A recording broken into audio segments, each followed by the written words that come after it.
Good evening, ladies and gentlemen. Welcome. Before calling our council meeting to order, I'd like to acknowledge that we're holding this evening's meeting in the territory of the Wasanic people, the Wasanic Nations. And I would like to then call our meeting to order, our regular council meeting of Monday, September 9th to order. We'll begin as we usually do with public participation. For those who may be new to public participation, we allocate approximately 20 minutes to it at the beginning of the meeting.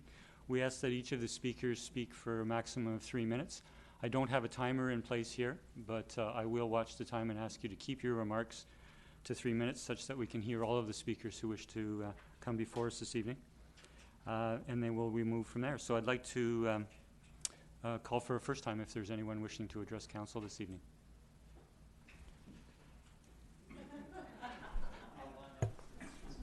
Hi, my name is Robin Quaintance.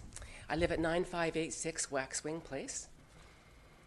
I want to speak about the library system we have in Sydney, which is called the Vancouver Island Regional Library. I'd like to think about moving to the Greater Victoria Library System. You know, I as a career, I worked as a teacher librarian in School District 623, and I was 10 years at Sydney Elementary, and I was at Stellies, and I ran my own library. There was plenty of money the last few years that the Sydney Library put into infrastructure all up and down the island, but there was hardly any money put into collections. I use the interlibrary service a lot. As you can see, it says no renewal. As soon as the library, this book comes into the library, your time starts, so 2 weeks. And if you happen to be away for the weekend, you don't get it until, you've got 11 days to read it. You can't get any magazines, you can't get any music, and you can't get any movies from this interlibrary loan system. It takes about 6 to 8 weeks to get this book. It's a lot of hassle. The Vancouver Island Regional Library, the one here in Sydney, only delivers books twice a week, whereas Victoria General delivers them 5 days a week. We pay $750,000, that's me and you, for the library system. I don't think we're getting our money's worth. Next year, because there's been a renovation, they're going to charge us more with no increase in the collections. And so I would just like to make sure that we look at doing this. I know that there has to be a referendum to go into this.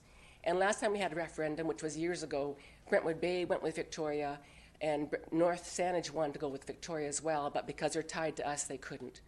So I think the time is ripe, and I'd like to move forward with this. Are there any questions? Thank you for your comments. We did receive your letter, and you may have noticed it under correspondence. We will actually be moving it to an agenda item tonight and speaking to it. It'll be under new business, which is towards the end of our agenda. But we did feel it worth bringing forward to have a discussion amongst council this evening. Good. So thanks very much for having me. Thank you for your comments. So David Calverley, 9655 First Street. I'll speak quickly. I'm prompted to make a comment this evening by the discussion that took place at the Committee of the Whole last week, which I found actually very encouraging. I'm obviously a known council watcher, or I should be, and I was looking forward to catching up after the summer breaks, a bit like going back to school.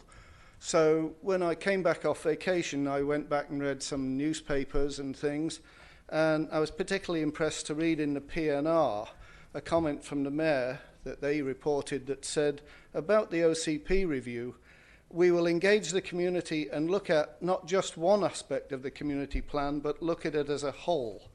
And I think I'd like to comment that's absolutely correct, and its importance was highlighted last week. There was a very open discussion about the parking requirements for the proposed development on 5th Street. Don't make any comment about the development, but it was recognising that there may be need for a change, possibly increasing the amenity contribution or disconnecting parking from property. It was great to see that discussion. It's interesting because if I'm correct, reducing the amenity contribution was a recommendation from the consultant in 2016 and actually came into the bylaw in 2017, just about 2 years ago, September.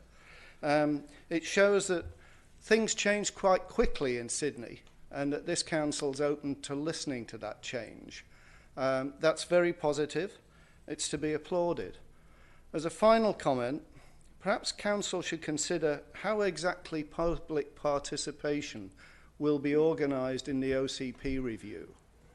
I think components of the upcoming review, things like the West Side Local Area Plan, the Downtown Waterfront Vision, they're key elements. And public participation in those elements was mediocre at best.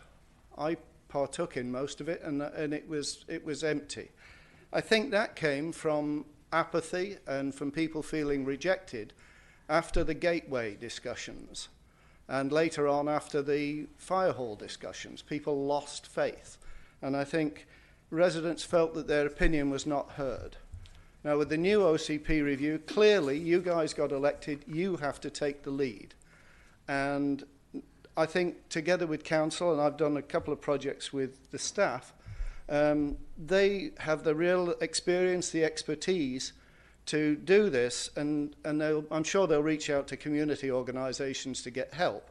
But I nevertheless wonder whether it wouldn't be a good idea, since engagement is so important, to actually bring in a consultant to say, hey, you know, how do we get the community involved in this? It didn't happen before, because if we don't, we're going to have a hollow document. I know it'll cost money, but I'm sure taxpayers who voted for a council that listens will happily pay to buy them any hearing assistance required. Thank you. Thank you. Thank you for the comments. Good evening. Good evening, Mr. Mayor, councillors, ladies and gentlemen. My name is Robert Perkins, and I'm strata president at Blue Waters on 5th Street.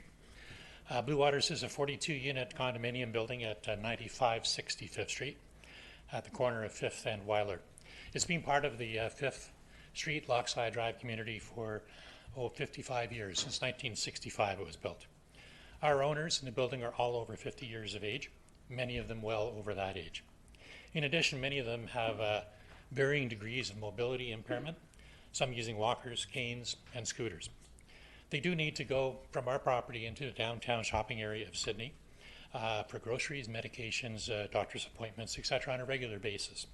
As well, they also enjoy using the facilities at Tallista Park directly across from our building. I'd like to talk about the project on 5th Street, the new proposed development project.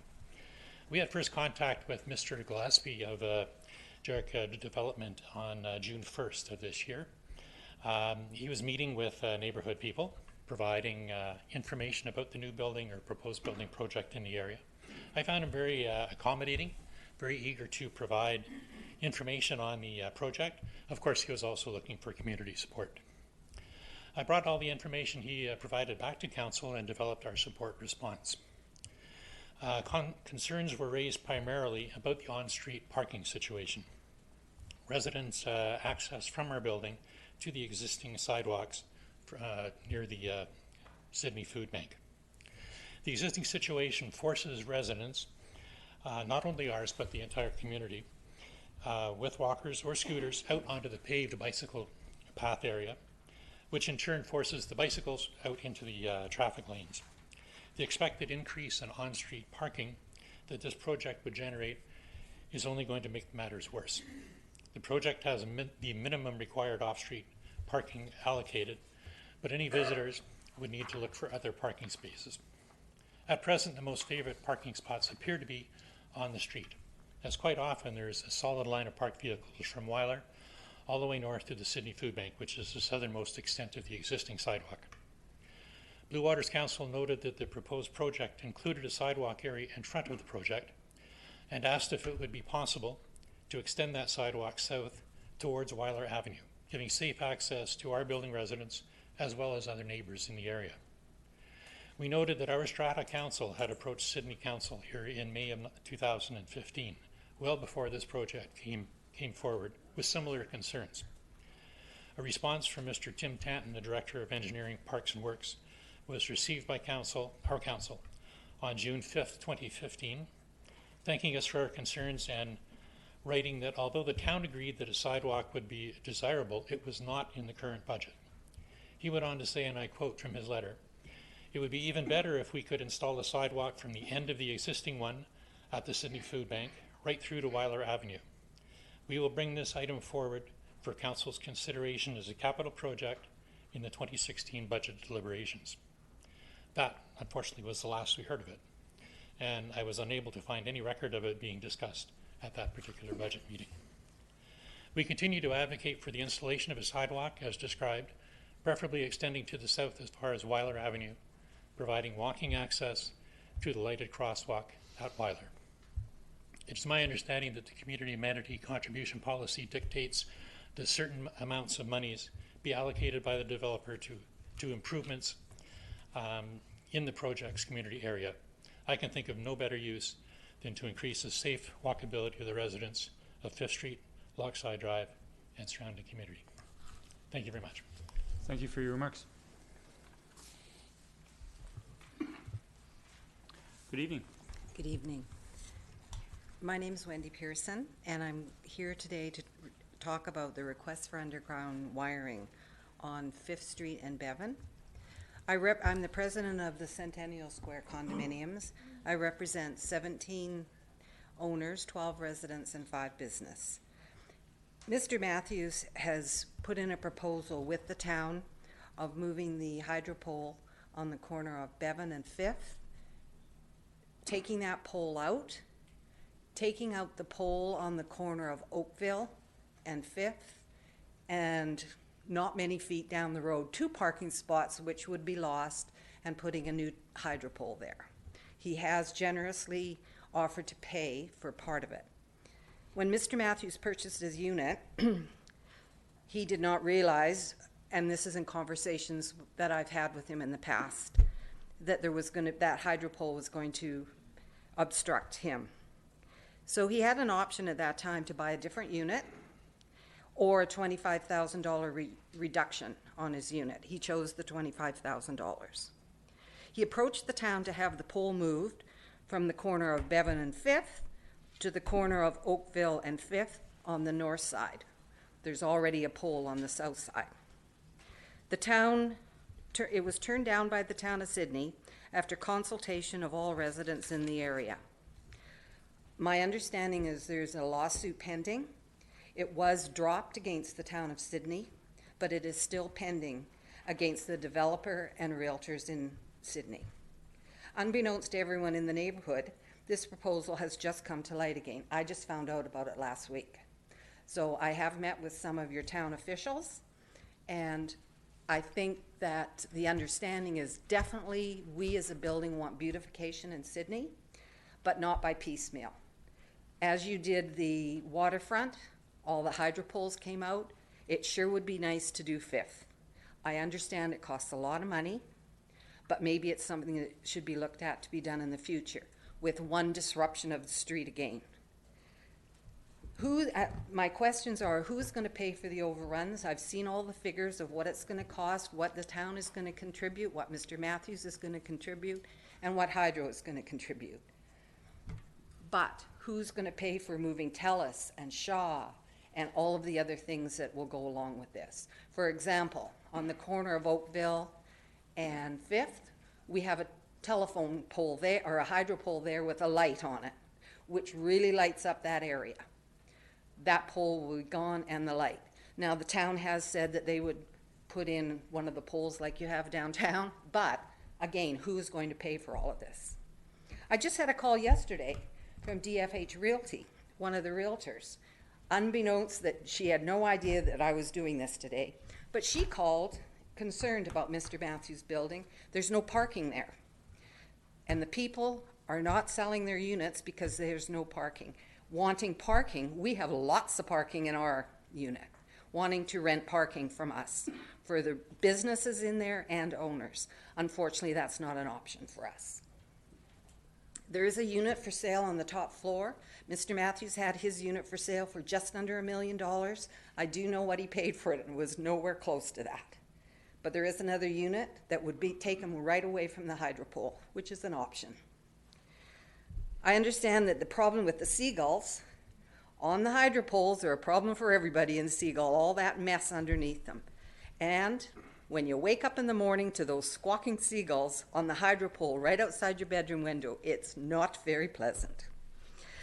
I guess my point is, does it really make sense to take out 2 hydro poles and then put in a brand new one not that far away, 2 parking spots away from where the one on Oakville and Fifth is now, for one person? I understand he's wanting to put money into it, but maybe there's other places in Sydney that could use that money. Thank you very much for listening. Just a question for clarification Yes. for council and the audience. The building that you are a resident in and that you're speaking 9711? is between the building on the corner of Bevan and Fifth and Oakville? Yes, so there's the building on the corner of Fifth and Oakville. Then there's our building. We've got H&R Block, a pet hospital, a Right. wool shop. I'm sorry, And I then Oakville's our little dead-end street. And that's our entrance, actually, into our building. Very good. Thank you. Thank you for your comments. Good evening. Good evening. My name is Bert Sachs, and I'm also belong to that building that Wendy just spoke about. I represent the businesses on the Strata Committee on 9711 Fifth Street. In the last 27 years, our businesses have continuously endured disruptions to construction and development road works, with financial loss to the owners. We have not been consulted about this proposal of underground wiring, and in spite of the fact that a similar proposal has been turned down 1.5 years ago, we feel that we are being forced to contribute to this project with a loss in business that we will incur, and we think that moving the one pole down the one block does not warrant the cost of this beautification. We feel that we should be compensated for the loss of business if this proceeds. Thank you. Thank you.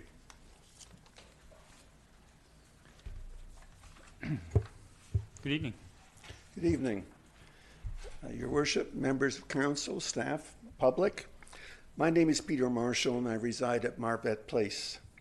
I am speaking in opposition to the development permit at 9570 and 9574th, 5th Street. I attended the committee of the whole where this development was introduced. Contrary to the presentation at the meeting, there is considerable opposition to this proposal. My neighbors Scott and Annie Weston, and Scott is here this evening, and I and my wife sent a joint letter to you, Mr. Mayor, and to the Development Office in July, indicating our opposition to the proposal. Another neighbor circulated a petition to which they will speak in due course. I do not see the relevance of either the food bank or the lawn bowling organizations and their approval of this proposal. Neither organization lives here. Further, the proponent mentioned the homeowners behind the building site as approving the project. Of course they would. They both sold parcels of land to the developer. They have a self-serving bias. As I mentioned in our letter, the proposed 4-story development is not appropriate in a low-density residential neighborhood. The development will tower over all the existing properties and will look out of place and out of scale. It will destroy privacy and will probably affect future property values on Marvet Place, Schooner Close, Weiler, and Ocean Avenues. We are also concerned because the developer told us this project will take 2 years to complete, during which our quiet neighborhood will be subjected to noise and dust. And where do they plan to park their contractor vehicles? I expect they will take over parking in Tulista Park, which in turn will inconvenience citizens who wish to visit the art gallery, take their children to the playground, volleyball court, or use the skateboard park. All of these council has invested heavily to create attractions for citizens and tourists. And when the project is complete, these new condo residents who have more than one vehicle will help themselves to park in Tulista Park. It's just human nature, and 1.25 million condos are going to have more than one vehicle. It is already difficult to exit Weiler at certain times of the day, and 16 more vehicles, the minimum number of vehicles in the project, will add to the traffic problems and cause more delays in getting out of Weiler. We urge council to turn this project down. There are already enough condominiums, many of them unsold, in our town. Thank you for your remarks. I'll call for speakers for a second time. Good evening. Mr. Mayor, Council, staff, and the public. I'm Scott West, and I live at 2380 Marvette Place. I was mentioned in my neighbor Mr. Marshall's letter. I too am in opposition, as is my wife, into the proposed project on 5th. Parking is only one small part of the issue. For those of us that live in the neighborhood, specifically Marvette and on Weiler, on very busy weekends where people do take advantage of Tallista Park, as Mr. Marshall mentioned, Skate Park and other places, a lot of that traffic for people when the parking lot at Tallista is full gets pushed onto Marvette, where we can't even enjoy our own street. We do have young children, they like to play. And as mentioned by Mr. Marshall, it's ill-conceived that a 4-story condo building in this area is appropriate. It isn't. We have the Blue Water, which is substantial. There's 42 units there. As the gentleman mentioned, was built in 1965. Our neighborhood grew up around it in the early 1980s. It is a predominantly single-family resident neighborhood, and to take 2 existing single-family homes and build a 4-story 16-unit condo building is just ill-conceived. The question becomes, where are those people going to park? Where are those people going to traverse throughout the neighborhood? And what does it mean to the quality of life for the people who already live there? Thank you. Thank you. Good evening. Good evening. I'm Joanne Edwards, and I also live on Marvette Place, and I back right onto Junior Close, and also wanted to state my objection mainly for the height of this building, which is going to be much taller than the Blue Waters, and I don't think people realize how much taller it is going to be, and the impact that's going to have on the neighborhood, Marvette, Iroquois Way, and Junior Close. And I will echo the parking concerns as well as affordability. How is this helping Sydney's affordability, Ocean View, deluxe condominiums, at the expense of the neighborhood behind? And that's really all I have to say. Thank you.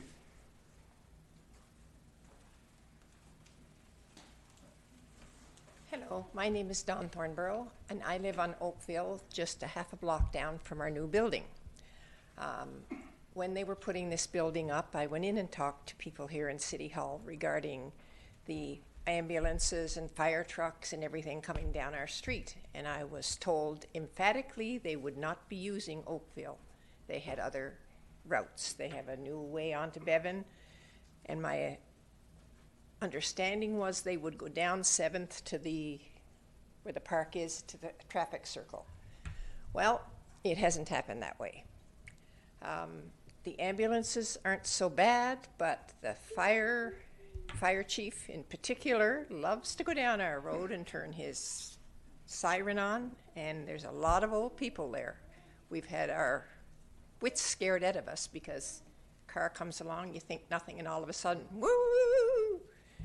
So I went over and spoke to the deputy fire chief and was told they would use that street if need be, which I can understand in an emergency, but why does he have to go halfway down the street and turn the sirens on? And they've been going on at night as well, so we've been woken up. One other item, we had the road dug up. They fixed the road, but they dug up 3 parts of our sidewalk and ripped out a couple of our plants, which they promised to replace, and a strip of grass. They have not fixed those yet. Thank you very much. Thank you. Good evening. Good evening. My name's Terry Hall. Thank you for listening to me. I don't really have any big fancy words. This is the first time I've ever been inside this building. I live right underneath where the rise on Fifth there is going to be developed, and the new tower would sit 3 and 4 stories above all of the 2-story buildings in Sydney. I mean, there's nothing even close. Once you get outside, what is it, like Oakville? There's nothing even close. This is all a 1-story, 2-story residential neighborhood, and it's going to be a huge disruption. It's not going to fit in the neighborhood. all the power lines came down in Sydney, 30 years ago, to make the view better from the water, to make Sydney kind of pretty. That 4-story building is just going to tower over everything. It's going to look ridiculous from the water. It's going to set a precedent for maybe the Blue Waters to come down in 30 years and build another story on top, the Cedarwood Motel to go that higher. And then what are we going to do? We're going to live in amongst 3 or 4-story, like if it was like a 2-story, maybe a 3-story, scaled down a little, it wouldn't be so bad. But I don't want to live under this like towering 4-story apartment building where like I just built a brand new patio and I'm going to be sitting in my backyard staring up at 3-4 balconies staring down at me. So I'm visibly upset. I don't like this. It just doesn't fit in with Sydney. Like I'm a contractor. I work and I make my living doing this, and like I'm all for supporting new construction. But if it fits in with like something even close, like it's not even close to like the whole area. So I don't know. It's crazy. So, thank you. Thank you. My name's Barry Freeman. I live in Iroquois Way. I came to Sydney in 1958. I've seen the destruction that's gone on. The last 2 councils, we've got rid of them for what they did. They kept on building these monstrosities. The quality of life, and it is like this last gentleman, I can understand what he's going to be looking at. I want to know, of all you council people, if you're for this or not. If you can put your hand, you're up, or you're against it, because I want to know who I'm voting for next time. My father was the first mayor of this town back in the 60s, and he'd be rolling in his grave right now. He sees with the destruction the last 2 councils did. I'm so upset. And how many people here, put your hands up, you're against this? Okay, there's a lot of Sydney people against it. We see the destruction. Just walk. That's it. Blood pressure. Thank you. Me too.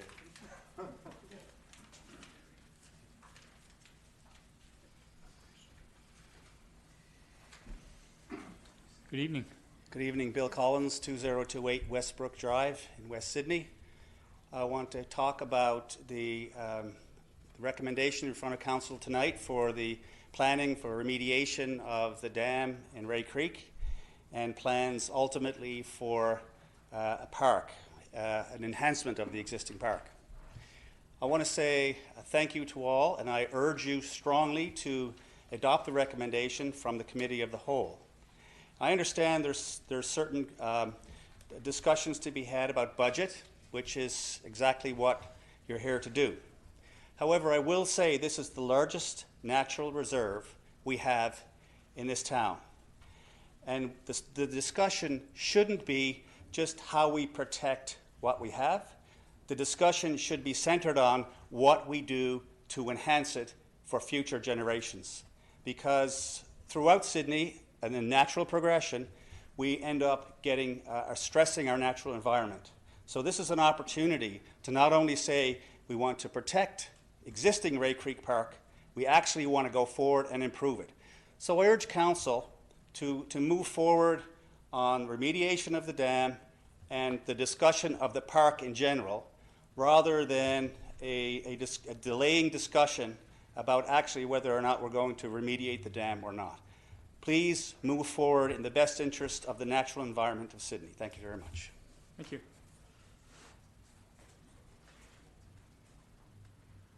I'll call for a third and final time if there's anyone else wishing to address Council this evening.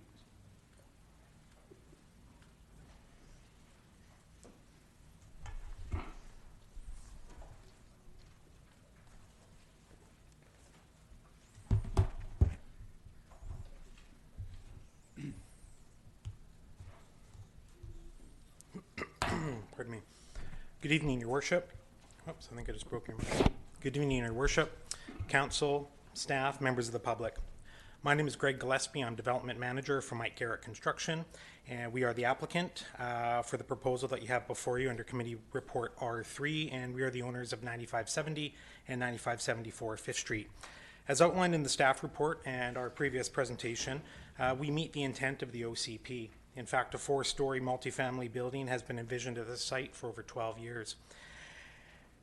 We understand that change can be difficult, and it's actually quite humbling to see the passion that has come out this evening and that we've encountered on the doorstep. I spent another 3 hours just this past weekend knocking on doors and meeting with the residents who submitted some of the letters. And I wanted to take a moment just to address some of the concerns that were raised recently in those letters.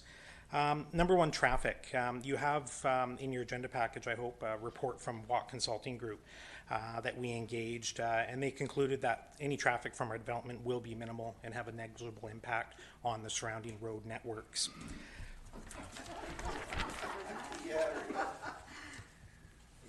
You just have someone behind you directing traffic. Oh, okay. Okay. Thank you for clarifying, Mr. Mayor. Our professional architects undertook multiple shadow studies which confirm minimal impact of shadowing on the neighborhood overall. Modeling of spring and fall solstice does show a level of shadowing on approximately 2 or 3 homes during sunrise only. There's no basis for claims of loss of sunlight for those residents whose homes are located south of our property or further away to the west. Furthermore, we do not agree that there'll be any widespread impact on views or privacy as claimed. A 4-story condominium does not tower, in our opinion, over a 2.5-story home located some 40 to 160 meters away that are buffered by neighboring houses, trees, and existing landscaping. Our proposal meets the current height requirements under the RM7 zoning. In fact, we're below the maximum height allowable. We meet all parking requirements, and as stated during our last presentation, we're working with the Ministry of Transportation for 2 additional stalls above and beyond our parking requirements that would be available for visitor parking. There's no height variance, there's no parking variance. In fact, the only variance requested is related to the retaining wall height within a setback area, and that's strictly to meet the town's flood construction level policy. This isn't a rezoning, there's no change in land use. This is simply an application for form and character. There was a comment about, in one of the letter writers, about reaping great financial benefits and squeezing as many units as possible and no benefit to the rest of the community. And I wanted to take a moment to address that. Mike Garrett Construction's family-owned business, been providing homes in the capital region for over 50 years. And for a small business owner to make a modest profit in the business of providing homes for people, frankly, that's something that we're very, very proud of. With regards to density, we are actually below the maximum density permitted for this site. The RM7 zone would allow for an additional 5,000 square feet or an additional 5+ homes. However, we've chosen a balanced approach to density and site coverage. We believe many people will benefit from new housing, specifically the 16 new families that will move in and enjoy the wonderful services and amenities within the neighborhood. Local residents will benefit from the improved sidewalk proposed for 5th Street, and the town itself will actually benefit from contributions toward affordable housing and the development cost charges that would go towards future municipal infrastructure. Many people stand to benefit from the additional housing, and we are excited to contribute to smart growth principles, sustainability, and walkability in the town of Sydney, and I ask that you ratify your previous motion and send our application to APC. Thank you very much. Thank you.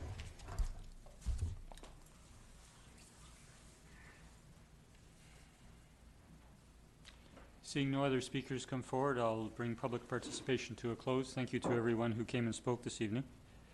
I'd now like to move to item 1B, which is presentations. We have a presentation by Mr. Barry Matthews with a request and an offer for underground wiring at 5th Street and Bevan Avenue. Mr. Matthews. Mr. Matthews, if you might just hold one moment while some audience members exit.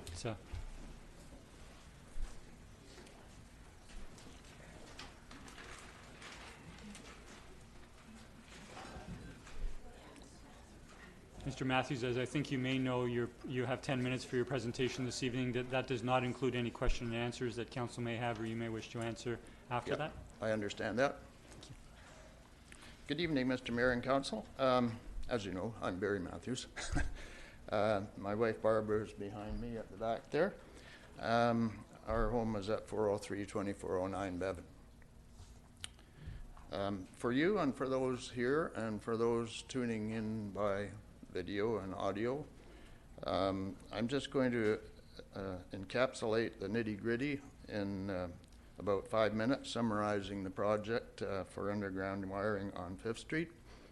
And I will describe its benefits if you accept our written offer to provide financial assistance on a 50-50 cost-sharing basis, provided the town secures the beautification grant paying for approximately 1/3 of the cost.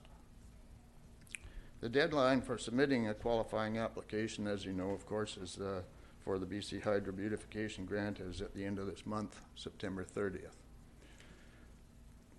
As you know, we've been spearheading this project with BC Hydro for a while, having had support and input by town staff. The BC Hydro plan, which the town has agreed to, is to remove the 5th Street wires and poles from the block between Bevan and Oakville, and slightly past. And as part of this project, all of the high energy conductors will be placed underground along the far side of 5th Street traffic lane from a point about 120 feet north of Orchard Avenue, up to the present terminal pole just south of Bevan Avenue. This will bypass the remaining overhead wires between these points and immediately convert those wires to low energy 120 volt system serving the local residences only. Some of this secondary system, once this is done, can be put underground by developers once a grade level transformer is suitably located north of Orchard Avenue and as older properties are redeveloped in that neighborhood. There's a few more to go down there, but quite a few of them are already redeveloped with underground servicing ready to be connected. The grade level transformer will also enable the few wires that and poles to be removed on the west side of that block as well, once the transformer is there. In this manner, the entire project will form a useful phase 1 portion very well for integration with the complete removal of all the remaining overhead wiring on 5th Street at some time in the future. As outlined in our written offer letters and the town staff report of September 3rd, the costs under the partnering deal offered by my wife and I are projected to come in at roughly $175,000 each, give or take a few minor adjustments. That is $175,000 by the town and $175,000 by Barbara and I, with savings or overruns below or above the $350,000 budget, shared on a 50-50 basis. Also mentioned, as mentioned in the staff report, the town tried and was unable to work with the developer of our building to do any undergrounding during development. So my wife and I are here tonight to, don't want to miss anything here.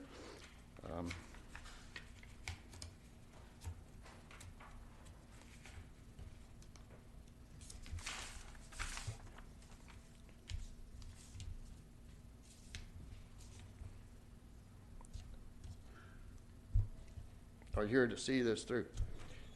There's no longer a developer to pay for this part of the work.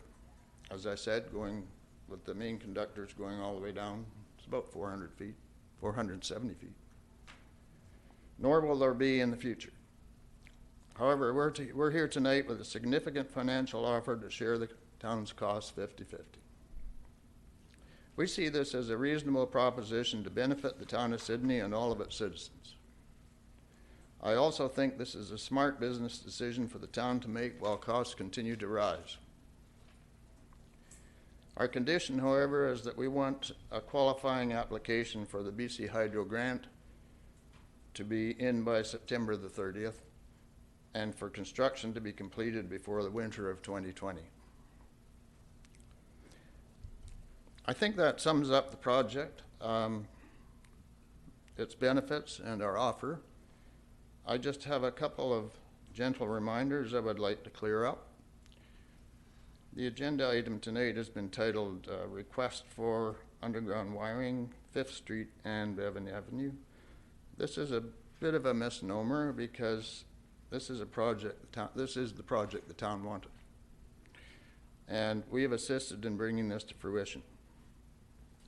And the project is not at 5th and Bevan per se, but extends to the south side of Oakville on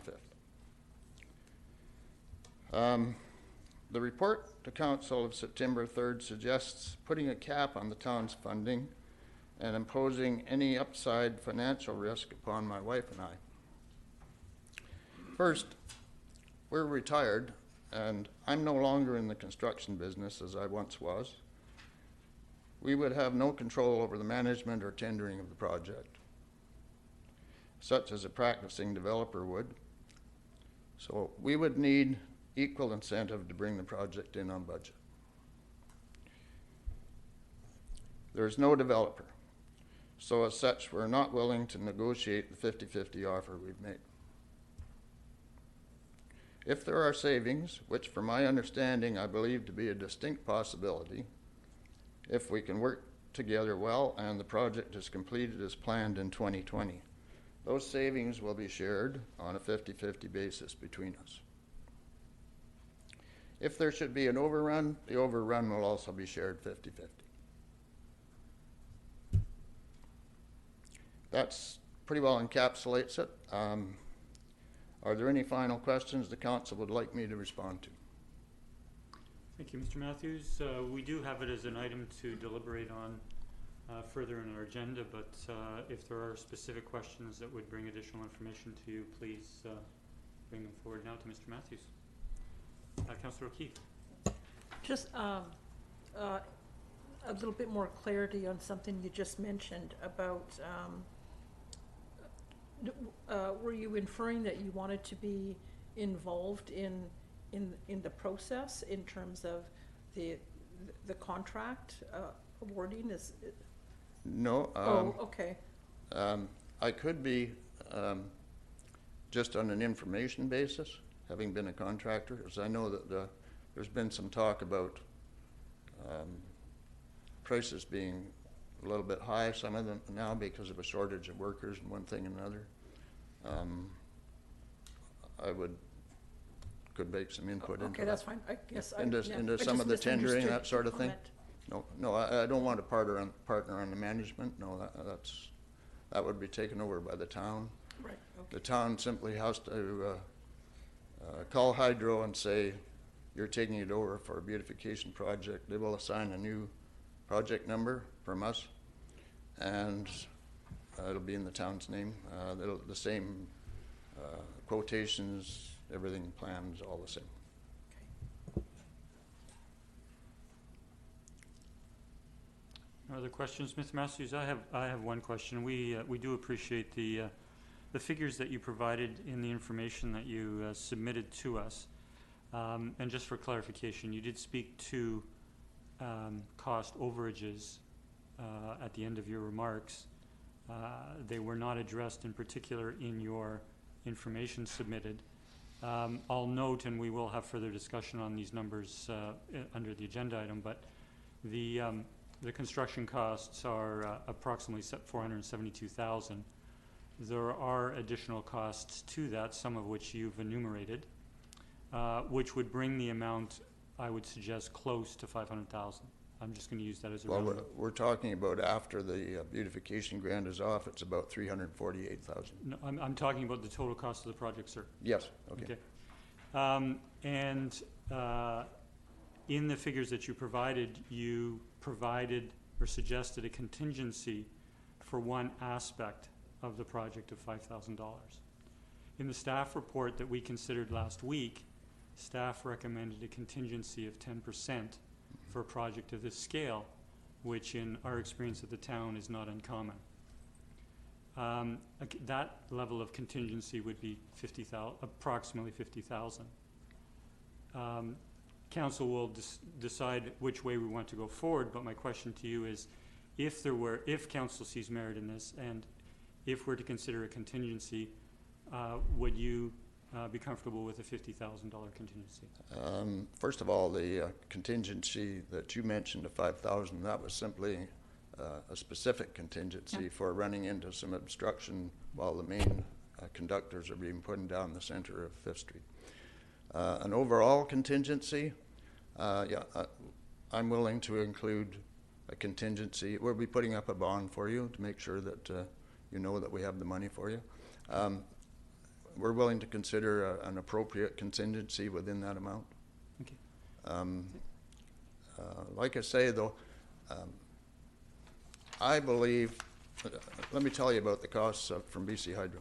Well, Mr. Matthews, you have noted, and we do appreciate that you have noted the potential for reduced costs, and we appreciate on a project again of this scale that it could come in under budget, in which case there would be savings to the parties. Yes, but I believe it can. But at the same time, a project of this magnitude, should have a contingency, and I just wanted to speak to it since it wasn't addressed fully in the information you provided. Yeah, I'm willing to go along with that. Okay. Yep. Thank you very much. Any other questions? Or wanting any more, maybe respond to anything? No, I think we're very good for now. Thank you, Mr. Okay, Matthews. thank you. I believe there's a couple of residents here would like to speak to this, because I haven't used the whole 10 minutes that have come to, that would like to make a other remark on it. Mr. Mayor, my name is Roger Davis. May I speak for 20 seconds? Okay, I'm going to go to staff. We did have a public participation period. You did hear this evening, and it's our council procedure that at public participation period, any audience member may speak to any agenda item, and we did have several speakers speak to several agenda items this evening. We would not have another public participation period in concert with the presentation.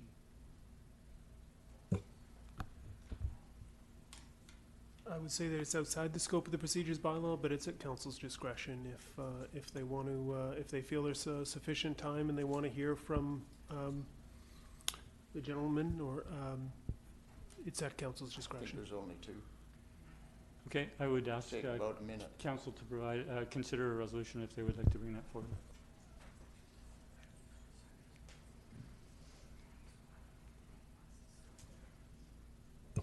Sorry, to clarify, you're looking for a resolution to permit 2 additional speakers? Yes. I think, from my perspective, in the context of not having used all the time, I'm happy to move 2 additional speakers to a maximum of 5 minutes.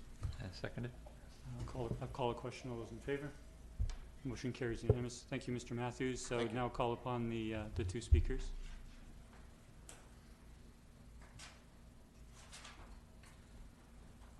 Mr. Mayor and council and fellow citizens and even the staff. My name's Roger Davis. I live in the same building that Barry does. And I just wanted to, whoops, I just dropped something. No, that's fine. Take your time. Yeah. I just wanted to very briefly say that personally, I'm in support of what the Matthews are offering the town. I think it has 2 big good points for the town. One is it's an ongoing part of undergrounding of wiring, which is useful at any point in any civilized town. It's a good thing. Sydney has that as a proposal. I think it's a good idea. And the second thing is there's a significant private contribution from the Matthews, and there's all sorts of other reasons involved, health and a bunch of other things that are really serious and whatever. But having said that, I think this is a terrific win for the town. Hope you guys agree as well. Thank you. Thank you for those remarks. And do we have a second speaker?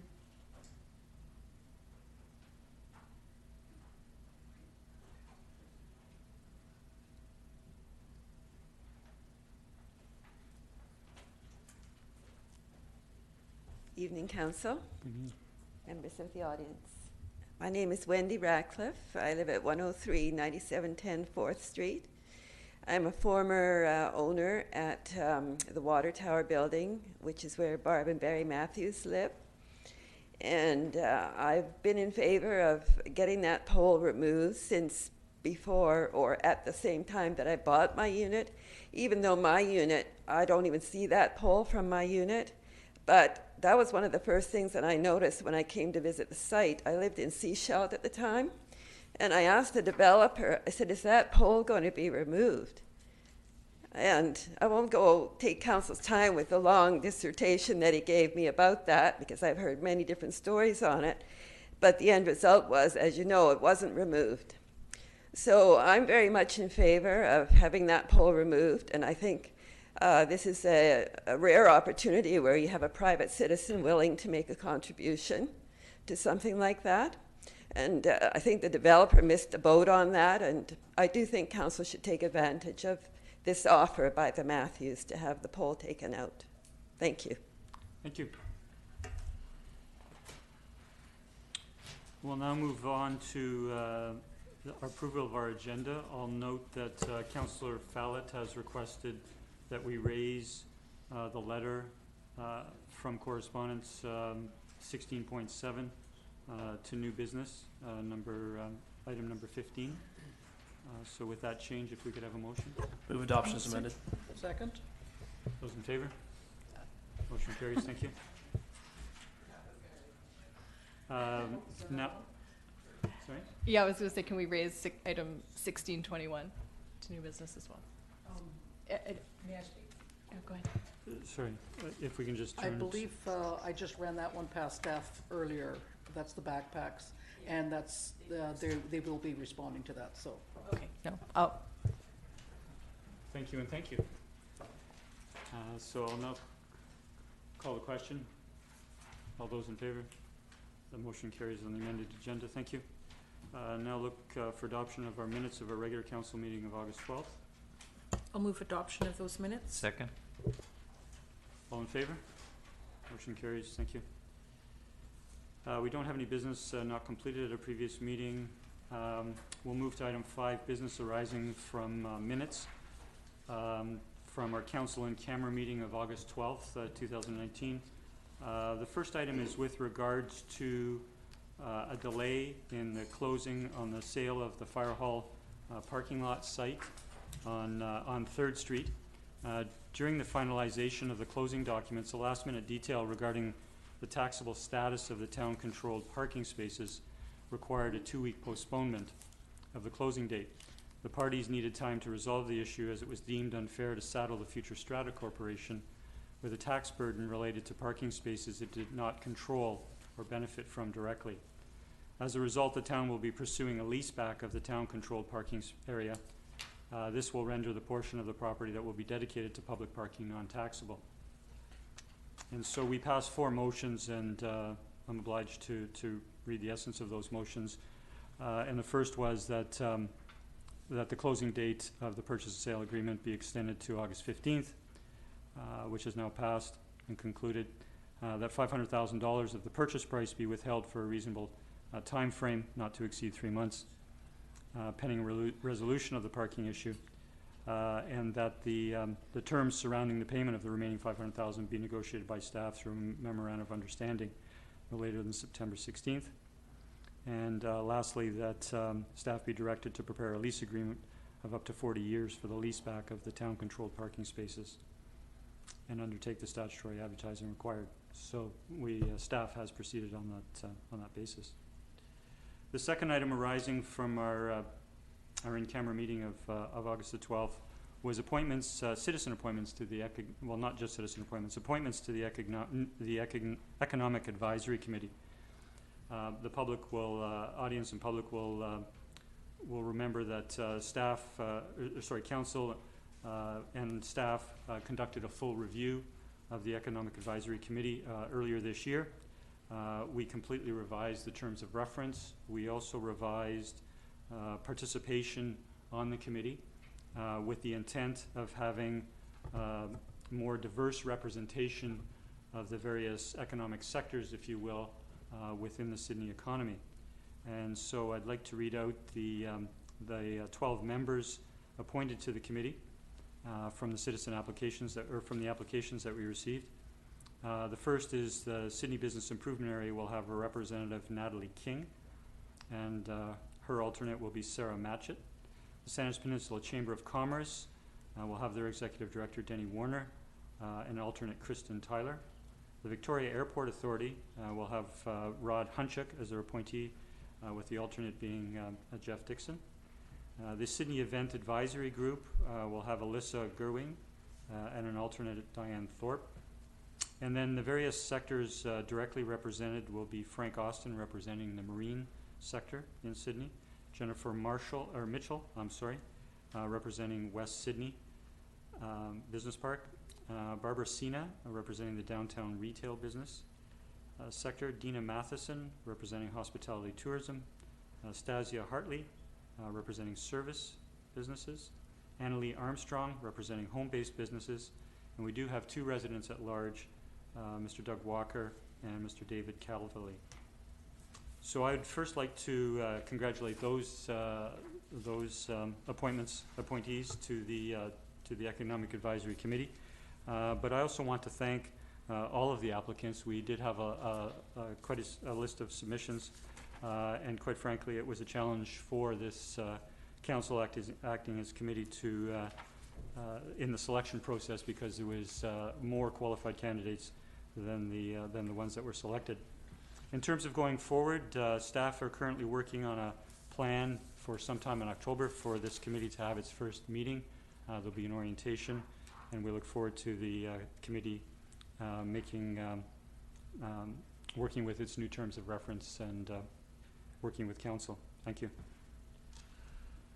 Now I'd like to move to past delegations and petitions, which we don't have this evening, to the mayor's report. In the interest of our agenda this evening, I don't have any remarks. We don't have any council reports this evening, so I'd first like to turn to number 10, committee reports, and I'd like to ask Councillor Peter Wainwright, our liaison to the Advisory Planning Commission. So I'll move receipt of the minutes of the September 3rd APC meeting. Second. Any discussion? I'll call the question. Those in favor? Motion carries. Okay. There is one recommendation coming forward from APC. This is with respect to development permit application number DP 100790. This is 2369 and 2373 Malaview Avenue, and it's a proposal to construct two residential buildings, each containing 4 townhouse units. And the recommendation from APC, and I so move, is that development permit application number DP 100790 for 2369 and 2373 Malaview Avenue to regulate the form and character of 2 multifamily residential buildings be approved, provided the property owner shall, prior to the issuance of building permit, meet the following conditions. 1, address design guidelines number 20.3.3, avoid monotonous streetscapes and building vistas by employing a more varied exterior finishing. Number 20.3.10, incorporate additional primary building materials for exterior cladding. Number 20.3.35, landscape plan to incorporate indigenous drought-resistant tree species to the satisfaction of the senior manager of current planning. 2, install tree protection fencing around the protected Gary oak tree to the satisfaction of the Director of Engineering, Parks and Works. Fencing must be kept in place until such time that all construction on the property is complete, and have all work inside the tree protection fencing to be undertaken under the direct supervision of a certified consulting arborist. And 3, pay to the town a deposit in the amount of 115% of the estimated cost to complete the hard and soft landscaping for the development. I'll second. Any discussion? Councillor Garnett. Thank you, Mr. Mayor. If I might ask Councillor Wainwright, because obviously you were present. The record of decision, there's a comment that says there's a general disconnect between parking needs and bylaw requirements. Can you explain to me what they were talking about there? Yeah, so during the, I guess, discussion of the plans, there were some concerns about the lack of playground area and such on the property. But you know, there's a requirement for parking for the units, and I guess there would have been an opportunity for a payment in lieu or a request for a variance, but the proponent didn't want to go that particular route. And there was one member who felt fairly strongly that the town's off-street parking and loading bylaw generally wasn't appropriate for the actual parking needs. And that wasn't shared by, I don't think by all of APC, but the purpose of the record of decision is to have the APC have an opportunity to bring forward significant, comments they want council to be aware of. So that's why it's there. And I think that it was really a minority of APC that felt that that point should be brought forward, but nonetheless, it's in there. So it's the individual that wanted it in the record was as much concerned about the rules for on-street parking, not being allowed to park for more than 24 hours, for example, as he was with the parking on a particular site. And I guess there was quite a bit of discussion about this particular development, and one of the things that became apparent to me, the lot coverage is less than allowed. The overall floor area is significantly less than the development could have done. And the proponent is in fact trying to target a price point of around $550,000 per unit and provide the parking for those units. So he could have gone the route of larger units, more expensive, and therefore need less parking, and therefore allow more yard space. But he was aiming to create affordable units. And I guess the argument was people who were looking for the more traditional, larger, with more of a backyard, that wasn't the market that he was aiming for. So there was, quite a bit of back and forth, and some members of APC would have preferred him going the other route, but nonetheless, as you see, there was a strong majority voting to put forward this recommendation. I hope that helps. If I may. Councillor Gunn? Just a couple of comments. Losing so many trees, like I said before, I don't like that. But I do appreciate the fact that, I commend you on the fact that you have brought a presentation that doesn't ask for any variances. That is refreshing. And also the price point, as Councillor Wainwright mentioned. To have something that's, I don't know definition of affordable, but this is definitely better than what we've been seeing. So I appreciate your effort to keep the price point down so people can actually afford to possibly move in there. So thank you. Thank you. Councillor O'Keefe? And just an overall comment, I'd just like to thank APC and the liaison for, I like the format that's been instituted, and I appreciate having the record of decisions. It gives a good summary of some of the things that were discussed and on their minds, whether it was in the minority or not. So I appreciate that, and I really like the recommendations that they're coming back with, and looking at things like the design and conserving things like drought-resistant tree species. So I feel that they're I'm grateful for the advice that they're providing. Thank you. Any other comments? I'll call the question. All those in favor? Motion carries. Thank you. And I'd like to turn to Councillor Wainwright again, who chaired our committee of the whole meeting last week on September the 3rd. So I'll move receipt of the minutes of the committee of whole meeting of September 3rd. Second. Discussion and call the question. All in favor? Motion carries. Thank you. Okay, the first recommendation from committee was with respect to a funding request by City Museum and Archives. It was recommended by committee, and I so moved that the City Museum and Archives Society's funding request in the amount of $20,000 be forwarded to the 2020 budget deliberations, and the museum be requested to make a presentation specifically regarding the funding request. Second. Discussion. Call the question. All those in favor?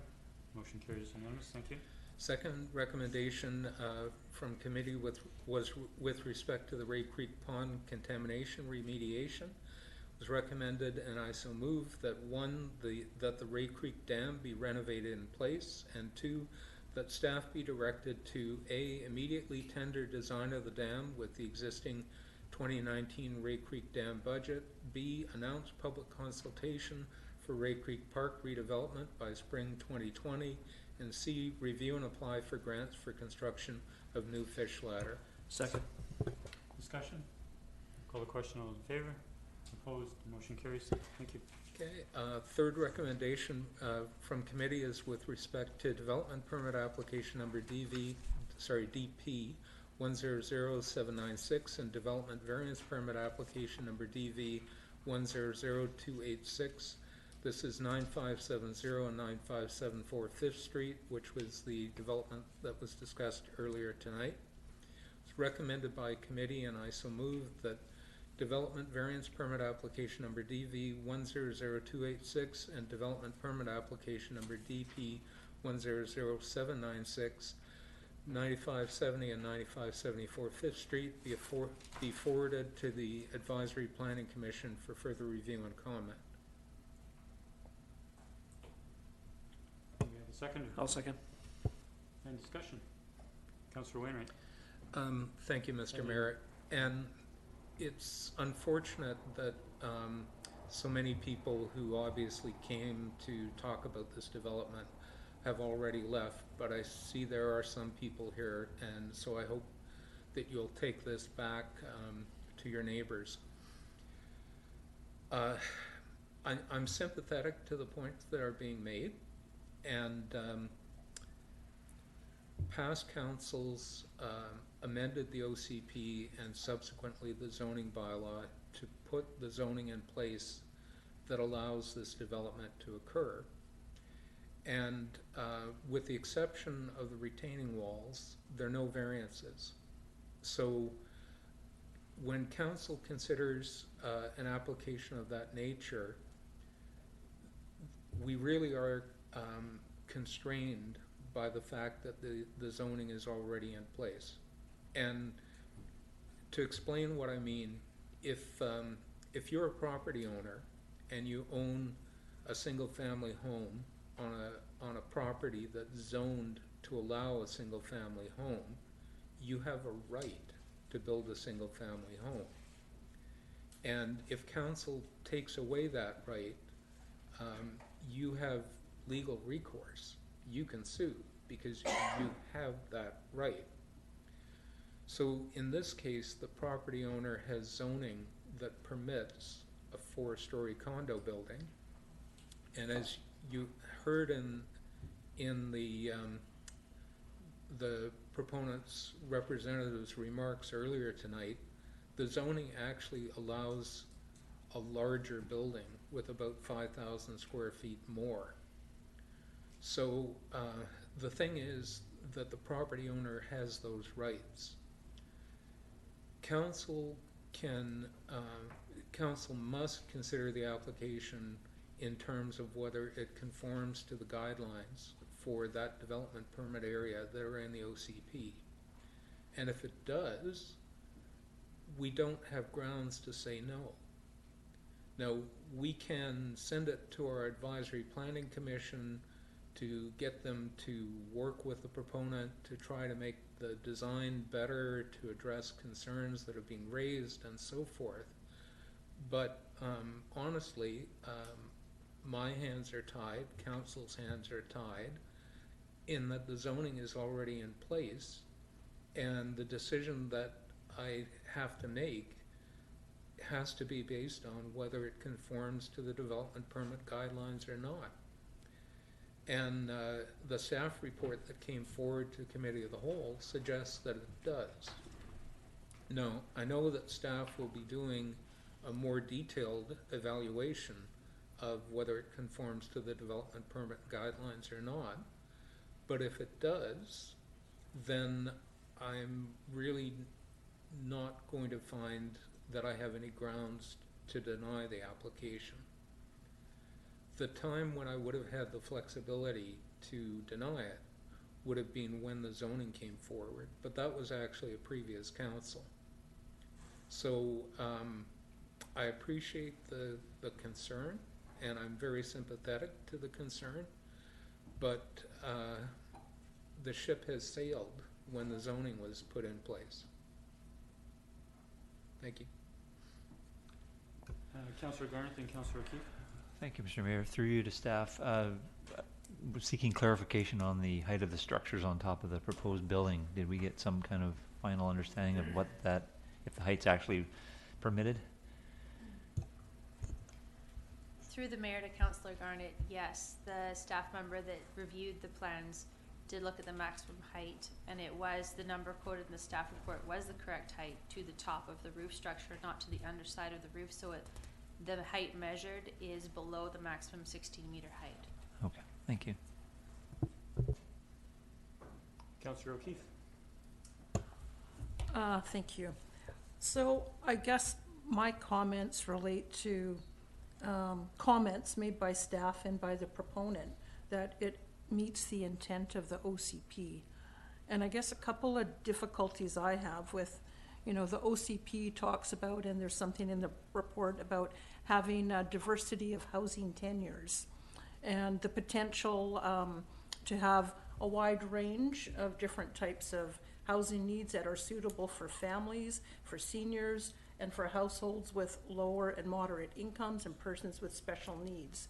And so my understanding of this development is it's not targeting any of those groups. It's targeting high-end condos and one-bedroom units at $500,000 and larger units 1.2. So in terms of diversity of housing tenures, I think we know that in our community, the type of diversity that we need is not more high-end condos. What we need is more affordable housing units. So in terms of how it fits with the OCP, that's something where I don't see those things meshing.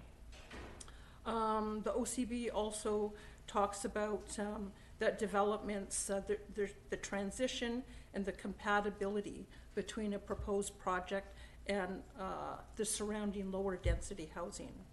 And so I think this proposed development is too stark of a contrast between the lower density housing that's in the vicinity. Another thing for me in terms of things that are commented on in the OCP is environmental impacts. And so the OCP talks about the Lockside corridor and how about that's an important environmental corridor for our town.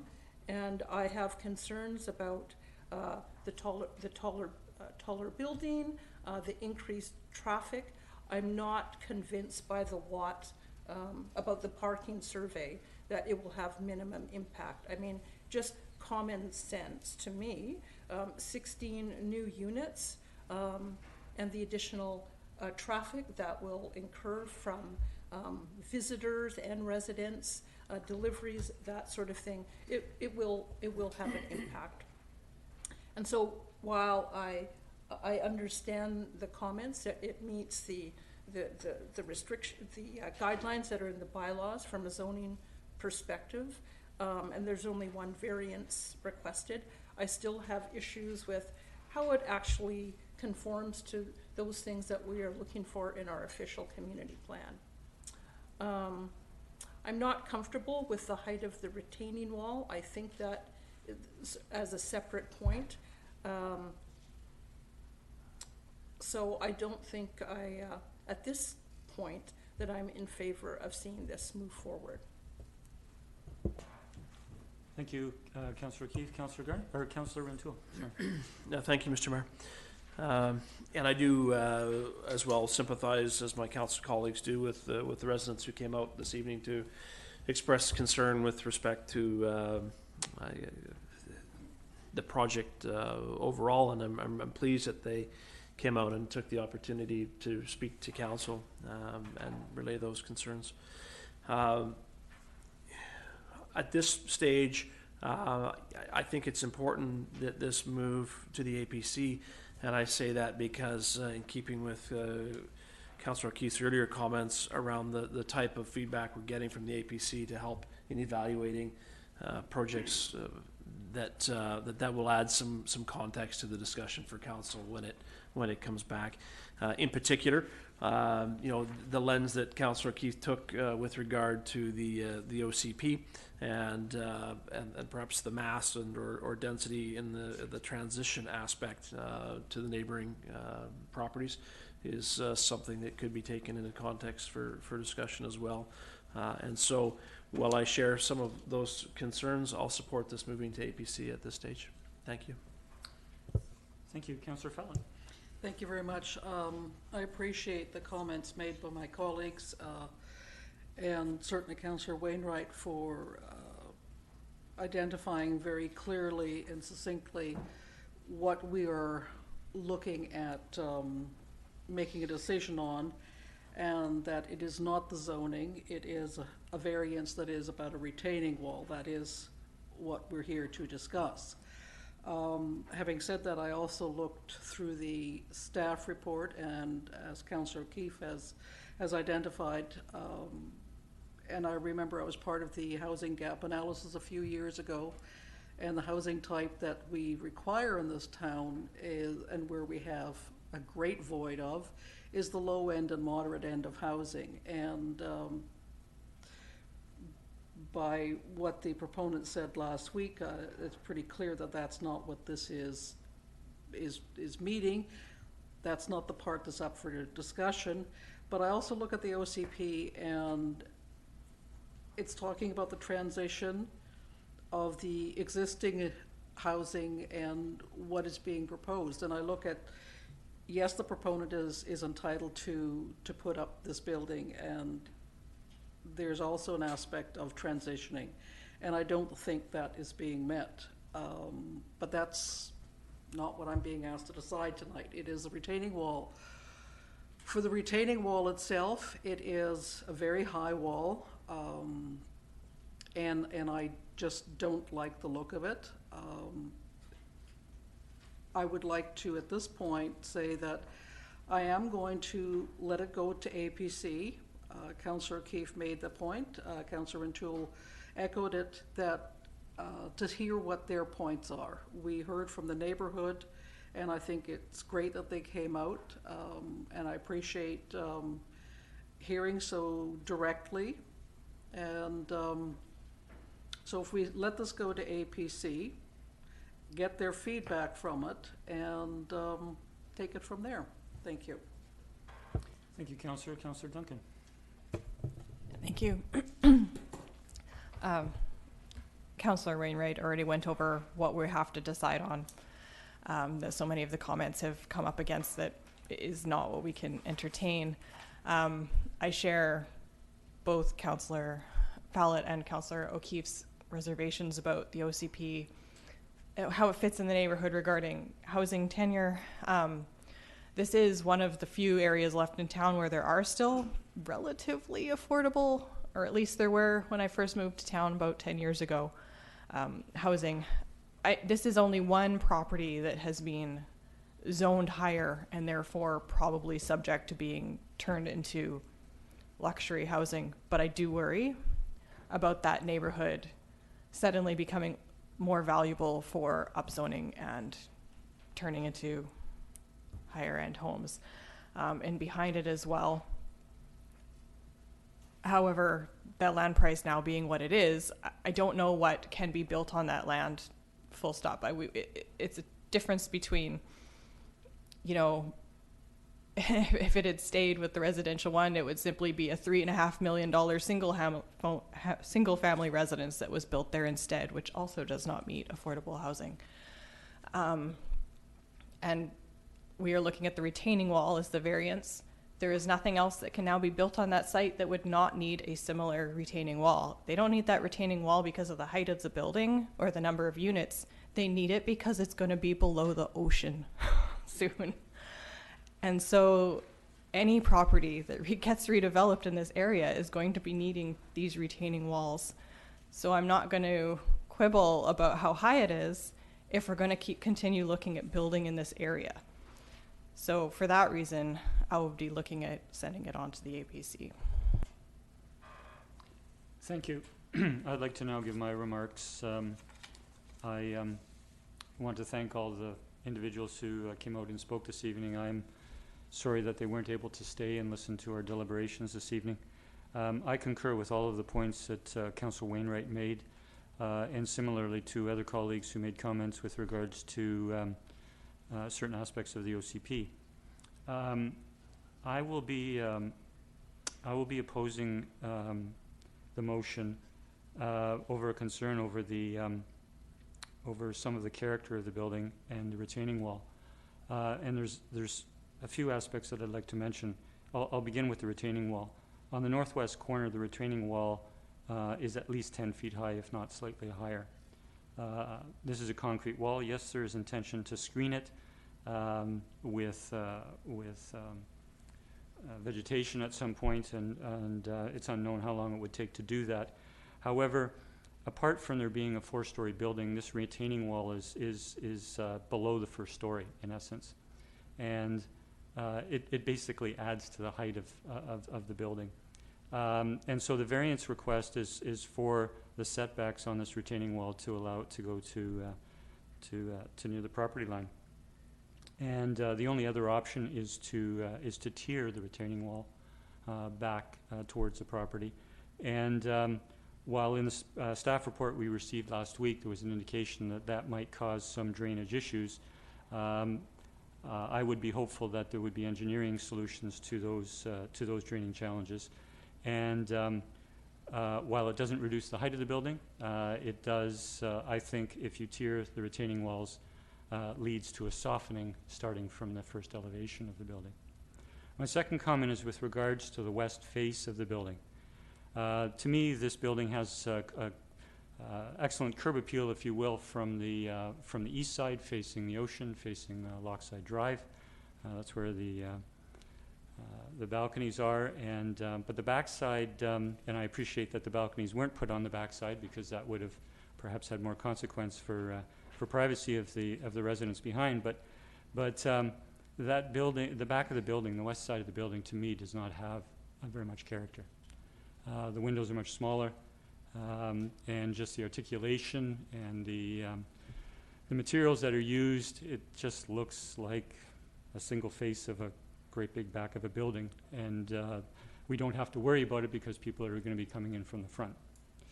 The third component, and again, this is only a request for the proponent to consider because the height of the structures on the roof are within the zoning bylaw in terms of their height. However, again, from the west elevation drawing, the structures on the roof are, and I'm sorry, I don't have the exact number, something in the area of 10 or 11 feet, but they occupy more than 50% of the width of the building. And then there are railings, something like, I don't know, 1 or 2 meters high.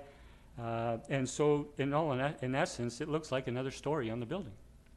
And I'm sure it adds value to the residents who may not have immediate access to the front or a balcony on the front to go up on the roof and enjoy the ocean and that sort of thing. But quite frankly, it looks like an additional story.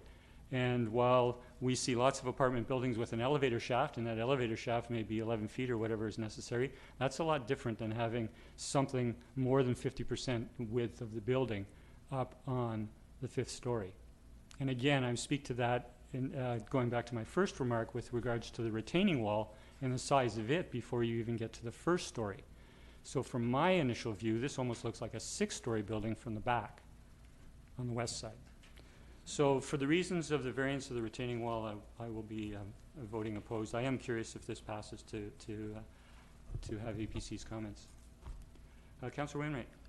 Thank you, Mr. Mayor. So one possible course of action is that council send it to APC, because APC actually works with proponents to make the design better and such, but council could send it to APC with direction that we want them to address the design and appearance of the west elevation, that council would like to see consideration of terracing retaining walls, and that council is concerned about the apparent massing of the structures on the roof, and asks APC to address that as well. Because if we simply,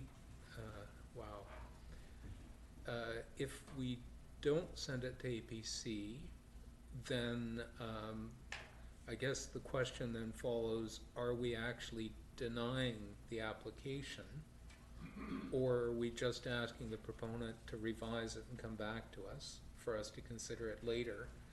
And I would think that if we're expecting them to revise it and come back, that they will probably do a better job if they get input from APC. So we could go the route of APC work with them to improve the design and then have them present the revised design to council. That is a much higher level of scrutiny than developments have been getting in recent years, but would provide the opportunity to address the issues that have been raised, and also doesn't simply, you know, has the likelihood that we're going to see a better design come forward from the proponent than if we simply say go back and do it again. Sorry, I was paying attention. The first to speak, Councillor Duncan, or Councillor Garnett, then Councillor Duncan. Thank you, Mr. Mayor. A lot of excellent points made by my colleagues with regards to this, and I also want to echo my appreciation for the neighborhood coming out and speaking to it. And I think this also speaks to the fact that this whole proposal and the opposition to it speaks to the fact that we need a lot of public engagement during the OCP review, so that these kind of things don't happen in the future. We want our town to be the way we want it to be. We need to hear from the public what they want. And if these things are fixable, this is the chance to fix it. And going forward, it'll make these things a lot more streamlined and easier for staff and everybody else to work with if we know exactly what people are wanting. So talk to a neighbor, talk to 10 neighbors, get everybody involved. This is a really key time in our town, and we need to do it right, and we need your help. And thank you. Councillor Duncan. Thank you. I like the comments that you had, Mr. Mayor, and Councillor Wainwright's suggestion to send it to ABC. In thinking about, clearly the neighborhood does not enjoy the zoning of this current site, but clearly it's been in place since 2012. However, the flood construction level requirements were added substantially after that, and were not in place at the time when they were considering what height would be appropriate in that area. And if, as you were saying, when you look at this, the perception is that it may look like a 5 or 6 story building, and that now kind of undermines the intention of restricting the height to 4 meters in that area, and it will look higher, that perhaps APC and maybe staff even at that time can look at that and see whether within that current zoning a retaining wall plus the height of the structure, and how that should actually be adding up to the stories. I'm sure there's definitions for it from the ground level, but whether that's actually meeting the intent of the zoning and the bylaws that are in place. Thank you, Councillor. Any other councillors wishing to speak? I'll finish by saying that I do appreciate Councillor Wainwright's remarks. They certainly have merit. However, I remain opposed at this time. I'd now like to, Councillor O'Keefe. And I guess I'll just add to that, you know, I still remain opposed to this overall, so I'll stick to opposing it, going to APC. There's still a number of things that I think maybe technically it meets certain requirements, but I think in terms of the spirit of the OCP, I'm not convinced that it reflects that accurately. Thank you, Councillor. Councillor Wainwright. Thank you, Mr. Mayor. So If this motion as it currently is passes to send it to APC, I propose to follow up with a subsequent motion asking APC to address the 3 issues that have been raised, and that the revised plans come back from APC to be presented to a future committee of the whole. So just to be aware. I'm not going to bother amending the first motion because that's simply sending it to APC, but I will do a subsequent motion providing direction of what we'd like APC to do with it. Thank you. I'll call the question. All those in favor? Opposed? The motion carries. Thank you. Okay. I'll move that APC be directed to address the design of the west elevation to make it more appealing when viewed from the west, that APC consider terracing the retaining walls, and that APC be requested to review the massing of the structures on the roof to reduce the visual appearance of that massing, and that after the plans have been revised to the satisfaction of APC, that the revised plans be presented to a future committee of the whole. Second. Discussion? Seeing none, I'll call the question. All those in favor? Opposed? We have 2 opposed. Thank you. Okay. Continuing with the recommendations from committee of the whole, the next one is with respect to the multifamily residential parking study results. And the first recommendation, and I so move, is that the multifamily residential parking study dated August 1st, 2019, prepared by Watt Consulting Group, be received for information. Second. Any discussion? I'll call the question. Those in favor? Motion carries unanimous. Thank you. And then the final recommendation is, and I so move, is that staff be directed to revise section 4.6, payment in lieu of parking, of off-street parking and loading bylaw number 2140 to cap the amount of parking an applicant can pay for in lieu and increase the parking pay in lieu fee. Second. Discussion? Call the question. Those in favor? Motion carries unanimous. Thank you. And that's it. Thank you, Councillor. Now I'd like to move to number 11, staff reports. Our first item is 11A, the request and offer for BC Hydro underground wiring for 5th Street and Bevan Avenue. We have a report from staff dated September 3rd.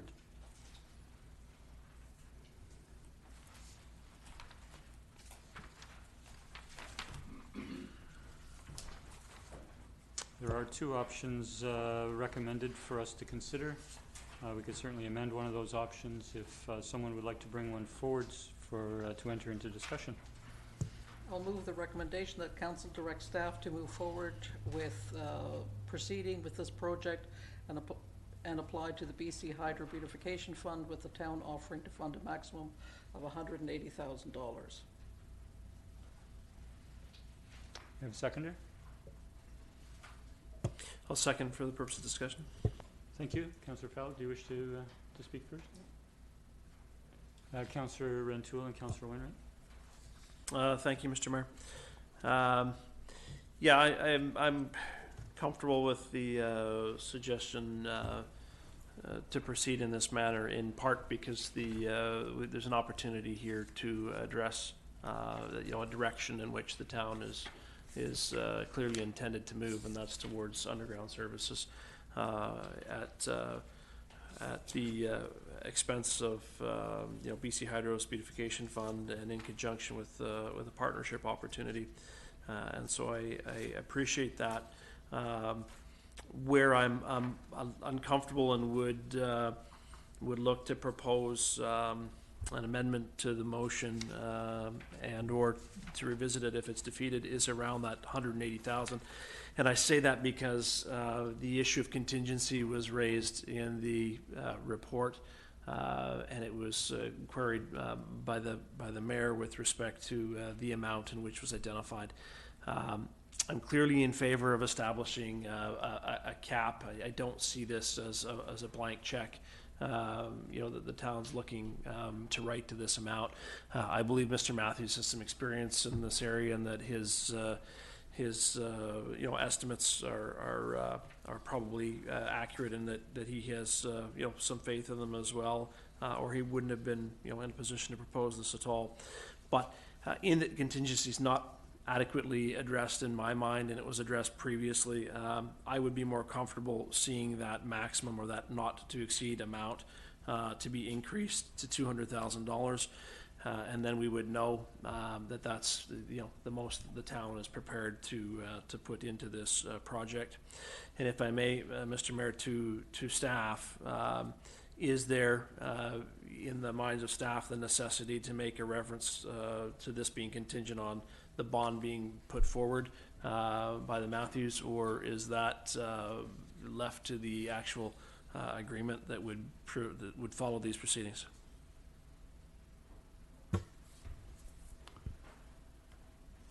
Staff would support certainly some form of bonding being incorporated into a resolution from council. Certainly, if we're going the direction of suggesting an agreement, that it can be incorporated into the wording of that agreement.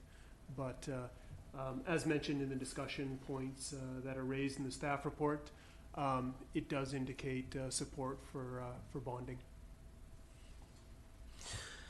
And so, with that in mind, if the mover is prepared to see the motion amended, or is that too significant a change in your mind? No, move it to 200. Okay, so I would include then the maximum, or the not to exceed amount, to be $200,000, and I would add with the Matthews required to put up a bond for the balance of anticipated cost, and I would assume then that the $200,000 would be that amount, if that meets with the approval of staff or the comfort of staff. I wouldn't reference the dollar amount for the bond. I would just refer to the balance of anticipated costs. Is that satisfactory through the staff? That's the direction of council with respect to the $200,000. Yeah. I think that has to be a decision of council. Yeah. Wanted to make sure that wording sounded appropriate. So I'm comfortable if the mover is comfortable adding that segment with regards to the bond. Yep. Thank you. Thank you, Councillor Wainwright. Thank you, Mr. Mayor. Question through you to staff. Is September 30th the drop dead deadline for the application of this? Okay. So the one thing that is problematic for me with this is it is a substantial amount of money that the town will have to commit, and I know that we have the revenue from the sale of the old fire hall property, but I also know that we have a lot of demands for capital projects, things like Beacon Wharf being overdue for some major work, and we've actually had engineering reports suggesting that we're pushing the safe working life of that wharf, and we've already restricted vehicle traffic on the wharf because of that kind of issue. So there are a lot of competing demands for money, and it would be appealing to be looking at how this expenditure compares. Like, normally I would prefer to look at something like this in the context of the rest of the capital budget and not in isolation. The Ray Creek Pond Dam stuff we actually did look at in the context of the overall capital budget, and it's in the financial plan, which is why I have no difficulty approving that and having that one move forward. It's because we did look at it in the context of everything. So this is a case where we have an opportunity. It is a generous offer. It is something that is part of our long-term policy objectives as well.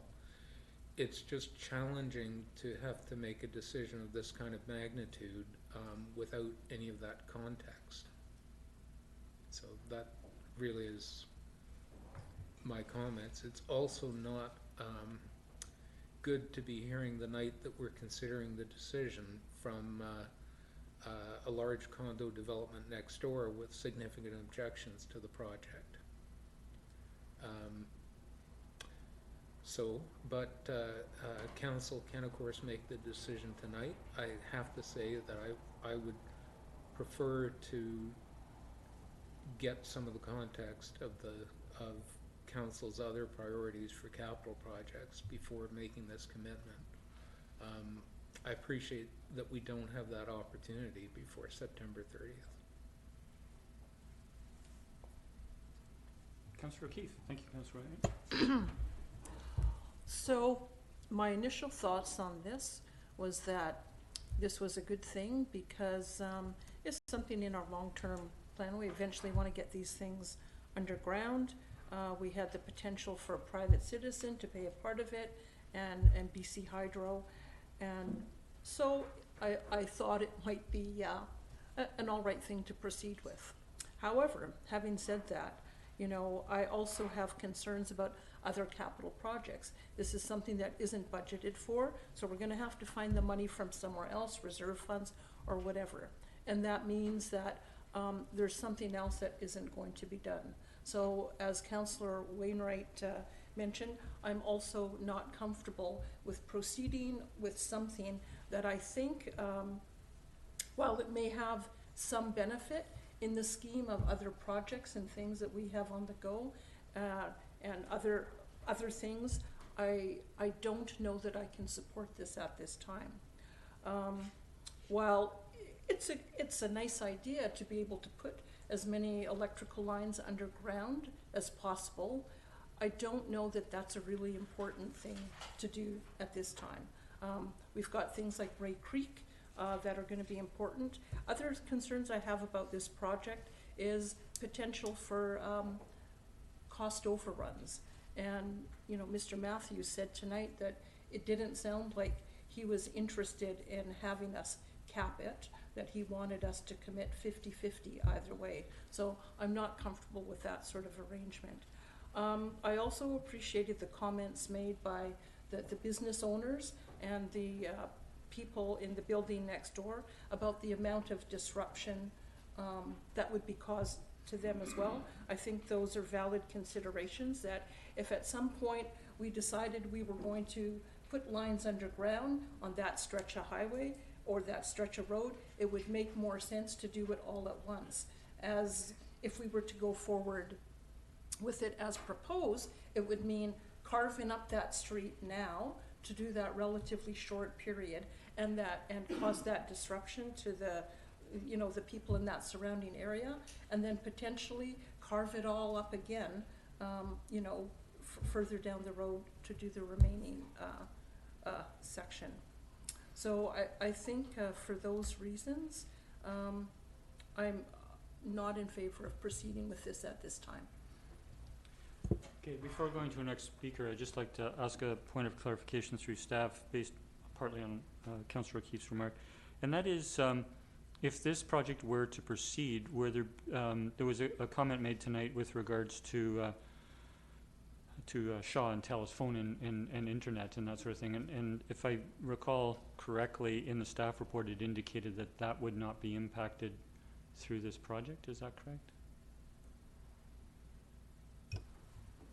Through Mayor to Council, it was brought to our attention recently that TELUS would likely be impacted. We have emailed TELUS to confirm, and they haven't returned our email yet. But the cost of that is not included in this, so that would be a cost overrun if it is. Okay, and if this undergrounding for this section were to proceed, would any wires be left above ground in that stretch? Through Mayor to Council, the secondary power would be above ground at Oakville, Oakville. So the primary power would be underground, and the secondary power would be above ground. The secondary power would be above ground from Bevan to Oakville? Sorry, no, from Oakville to Orchard would be above ground. Okay, but not within this stretch that's undergrounding? Yeah. Okay, thank you. Sorry, Councillor Fallon, then Councillor Garnett, then Councillor Duncan. Thank you. Those are some important considerations that have been raised in this discussion. A question, if I may, through you to staff, is how there's probably going to be a certain amount of this work that is involving town staff, town crews. Do we have the capacity time-wise? It's not just we're talking about dollars that are delaying a project or setting aside a project. Is this going to impact jobs from a staffing perspective? Through Mayor to Council, it depends on other projects and the budget that is put forward that's approved for next year. Okay, so when we were talking about doing the job piecemeal and doing a section of the strip, at some point a job has a beginning and an end point. Whether it is half a block, 3 blocks, or 47 blocks, it's going to have a beginning and an end. And so, on the one hand, we can say we're getting this opportunity. It is within our strategic plan to go underground. Why aren't we taking this opportunity? But we're also looking at making a decision in a very short period of time when we haven't had a complete picture of other implications. So maybe we should exercise some caution here before this is probably an opportunity that's not going to come our way again, the sharing of the cost. So we have an obligation to our municipality, to the residents and the people who are here and invested here, is to make good financial decisions.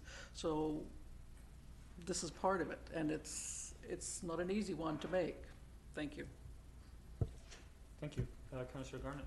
Thank you, Mr. Mayor. Through you to staff, we're going to be doing underground wiring on 3rd Street. Is that all being done at one time, or is that being done as each project comes online?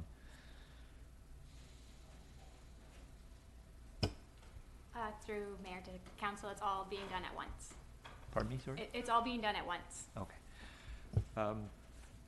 I guess my first thought is I actually visited the home, and I was actually struck by how close the power source is to their home. From the street, it didn't seem as close, but when you're there, I'm really shocked that it was built that way, to be honest. And I know this is an emerging science, but I think there's a certain legitimacy to the negative health effects that this will have on people.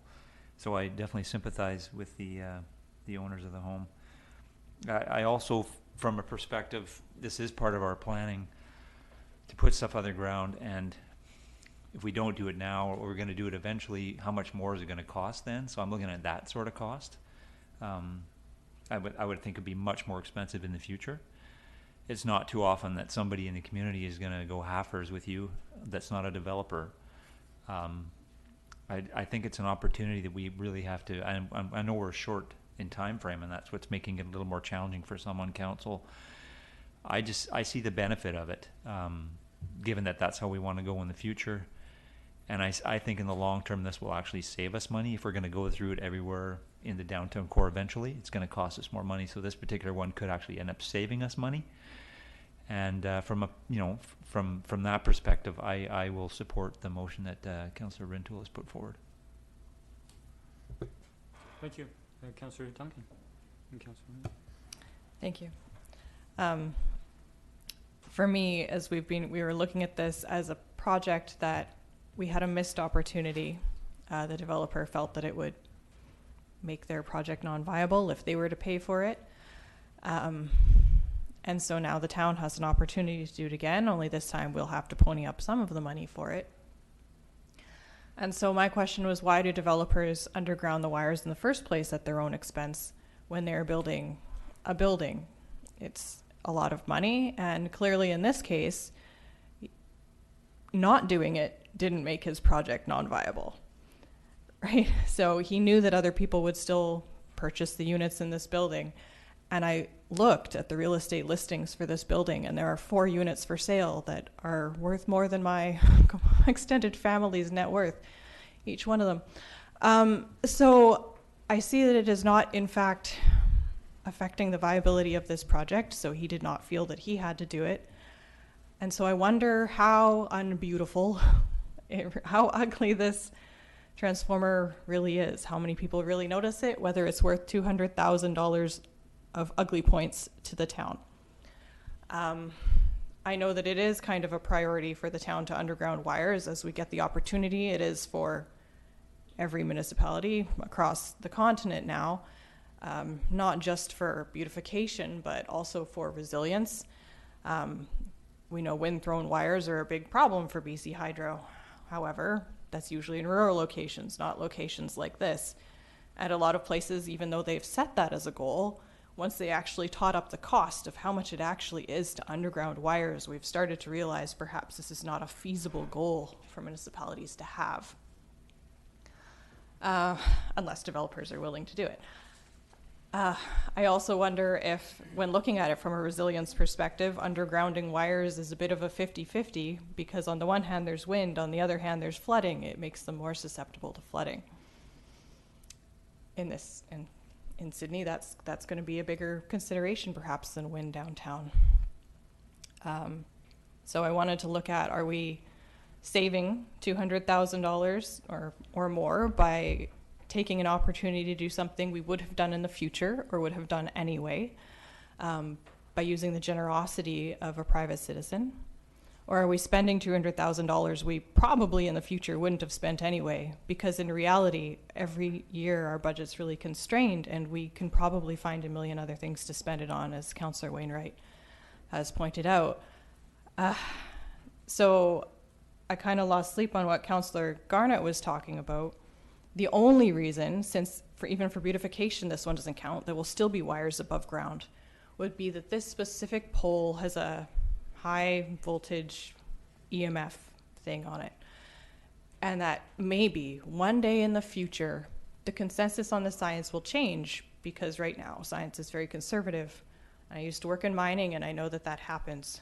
We also know a lot of municipalities are still paying for lead pipes that nobody knew was a problem, and they put them everywhere, and now we have to pay for it. We're paying for Ray Creek, which is a legacy contamination. Is there a possibility in the future that we would have to do something about this pole? And so doing it now saves us money, because later, if we were asked to do it, we would spend more money. And when I looked at that, I had to think that would also be a no, because there are cheaper ways to mitigate the effects should they come to light. It is a very localized effect, constrained to just this area. And probably if it came forward that the town had to do something about it, it would not even possibly be our cost. So I think on balance, I'm not sure whether spending this money is in the town's best interest. And so I'm looking at my colleagues to say, will undergrounding wires, do we believe it will continue to be a priority, and that therefore it is imperative we do it now, because we probably won't get the opportunity for this section again, and so we will miss the ability to do that? Or do we truly believe that perhaps undergrounding the wires is more of an opportunistic thing rather than a priority? You can see I still haven't made my mind up. Okay, thank you, Councillor Duncan. If I might, Councillor Wainwright, if I might speak as a first speaker, before yourself, and then we will go to other speakers for a second time. This is a very challenging decision tonight, for reasons that began with what Councillor Wainwright said, and I want to highlight some of that aspect a little further. For the 2019 budget for the town, we budgeted approximately $8.5 million for capital projects. Within that $8.5 million or so, there are over 85 capital projects. Some of them are very large. They would be larger than this project that is being proposed tonight in a dollar value. And some of them are, well, I have to say, all of those capital projects are considered a benefit to the community. That's why we're doing them, whether it's a sidewalk here or the wharf there, whatever it is. So, yes, it's been said that this will bring benefit to the community. All of these projects that we do bring benefit to the community. But what I want to highlight is what Councillor Wainwright said is that the best time to make this decision is during budget deliberations, when we consider this project in line with perhaps the 90 other projects that staff are going to be recommending to us for budget deliberations next year. We carry some projects forward, some significant projects. We had to make a difficult decision earlier this year on a 700-meter sidewalk on Gallery, and that's going to be moved forward to the future. So the challenge is that would be the best time to make this decision. However, what makes this challenging is that the offer to the generous offer that is being made at this time. It's not being made during our budget deliberations. And the reason for that is because of the 2019 deadline for the BC Hydro Beautification Fund grant. So I weigh that in terms of the best time to make a decision to the long-term objectives of the town and what possible benefit would there be to us at this time of doing it. I would like to think that we will continue, as we are in 3rd Street, negotiated with the developers who are constructing now, to proceed with underground wiring. It's a good thing for our community. It was a great thing to do for Lockside Drive. And there is a stretch approximately, I can't remember how many meters it is now, but between Bevan and Ocean that didn't get done at the time because there was limitations on budget. And so while it is in the undergrounding in the downtown, and there is undergrounding from Ocean all the way to our town limit, we don't have this relatively short stretch done. So I would like to think we will do it at some point in the future. When? It will be for council to determine the priority. The challenge is that the benefit of doing it now on a cost basis is that we could get a BC Hydro Beautification grant for $157,000. So that's a saving to us at this time. And we have Mr. Matthews, or the Matthews family, offering if it came in on budget, about $175,000 or $180,000. So we're saving whatever $157,000 and $180,000. That's significant in doing that today and saving those costs today. If we put this project off, if we decide not to do it now, then it will cost more in the future, unless BC Hydro changes their beautification funding for such projects. So on balance, I would like to see it go forward at this time because I think it's in the long-term interest of the town. It's going to be more challenging during budget deliberations next year with the capital projects that are come forward, but I do see it in the long-term interests of the community. I just want to speak briefly to the motion and 2 parts to it. We did amend the cap, one of the things is that if you apply for a BC Hydro Beautification Fund or grant and you receive it, you're expected to move forward. So at what time would we say, we're not going to go forward because we've hit this cap? I think we have reasonable estimates provided to us. I think there's a shared understanding between ourselves and the Matthews that a $50,000 contingency might be reasonable or something to work towards. There is the potential for there to be lower costs. And if there are lower costs on this project, we're going to share that. The town and the Matthews are going to share that. To put a cap on our overruns, but not put a cap on Mr. Matthews, I don't think is, agreeing to share it if it goes below, but not to share it if it's above, I don't think is fair. So those are my remarks, and I'll move to Councillor Wainwright. Thank you, Mr. Mayor. I was going to, one of the comments I was going to make was with respect to the cap, and that Mr. Matthews had made it clear in his presentation that he wasn't, that the offer wasn't open to a cap, that it was for 50-50. But as far as I appreciate the mayor's comments. I think I agree with everything he said. As far as the money goes, I'm confident that we do have the money. Probably the greater issue is that we only have so many staff to work on capital projects, and that if we have this one on the go next year, something else won't be on the go next year. And you know, I mentioned the Beacon Wharf. We also have West Sydney, who have been arguing for quite a while that the town's been ignoring them. And we have the West Sydney local area plan and things on the go over there. Having said all that, the issue really is not a beautification issue. The issue is the one that Councillor Duncan has raised, that this particular stretch of hydro lines is high capacity. It's significantly different than the typical hydro lines that we have throughout Sydney. It is a source of EMF, and while the science is still evolving on health risks and such from it, it's clear that there are people that are sensitive to EMF.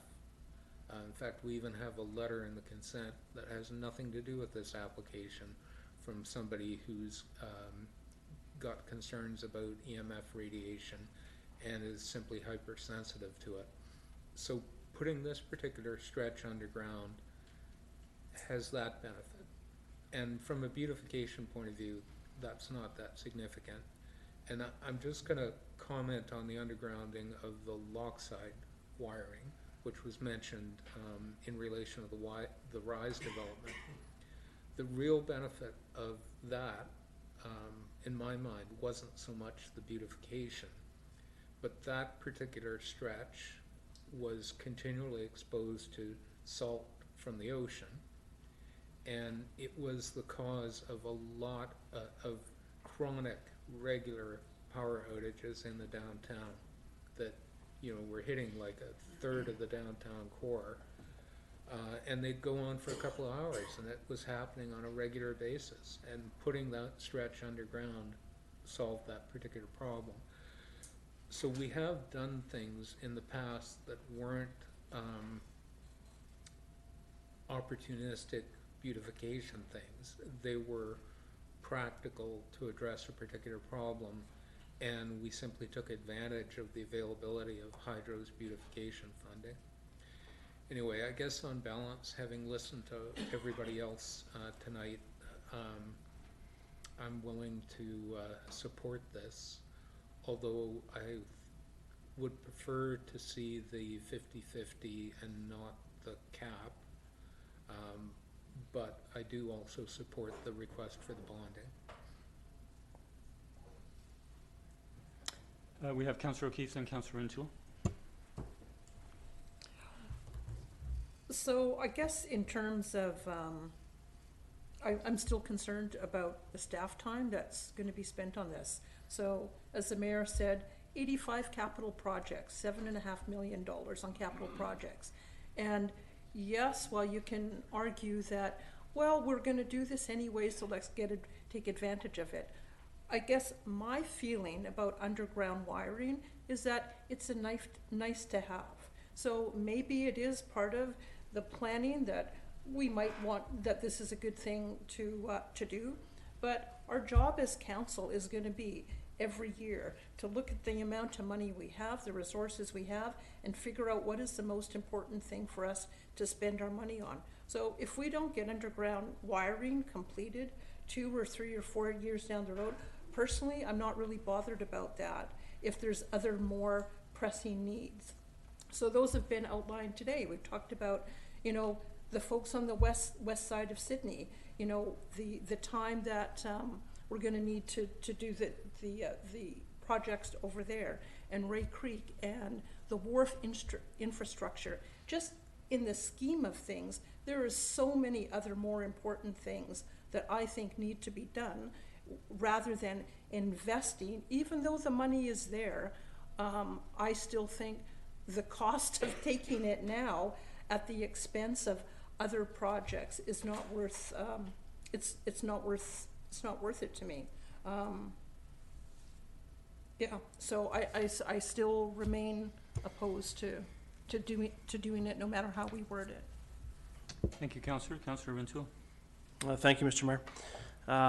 If I could, just to better understand through to staff, I think I've heard the suggestion this evening that if this occurs, that there's the probability of further disruption, for example, to businesses down the road in this same area. But do I not understand correctly that if we underground this section, the condominium and the businesses who spoke with respect to, you know, the piecemeal approach versus get it all done at once, we're not coming back and reopening the street between Bevan and Oakville once this is complete. Is that not correct? Through mayor to council, yes, as far as we're aware, this would be the last undergrounding for this section. Okay, thank you. That was my understanding, and I appreciate, and I'm concerned about the business disruption piece. I certainly understand that, but you know, the town has indicated, you know, in one form or another, looking to underground wiring, you know, is an intent in this area. I think to Councillor Dunklin's point about, you know, do we do it, do we not do it? The safety piece, I think, has been spoken about, the potential, you know, to address this as a hazard, be it through wind, be it to address EMF, be it to address, you know, other concerns that could arise with respect to the safety. But from my perspective, it's the opportunity that's here. This corner is built out. There's not another developer coming for the foreseeable future who can assist us with this undertaking. And so, you know, we've got a generous offer before us. I understand Mr. Matthews' you know, stated position with respect to cost sharing 50-50.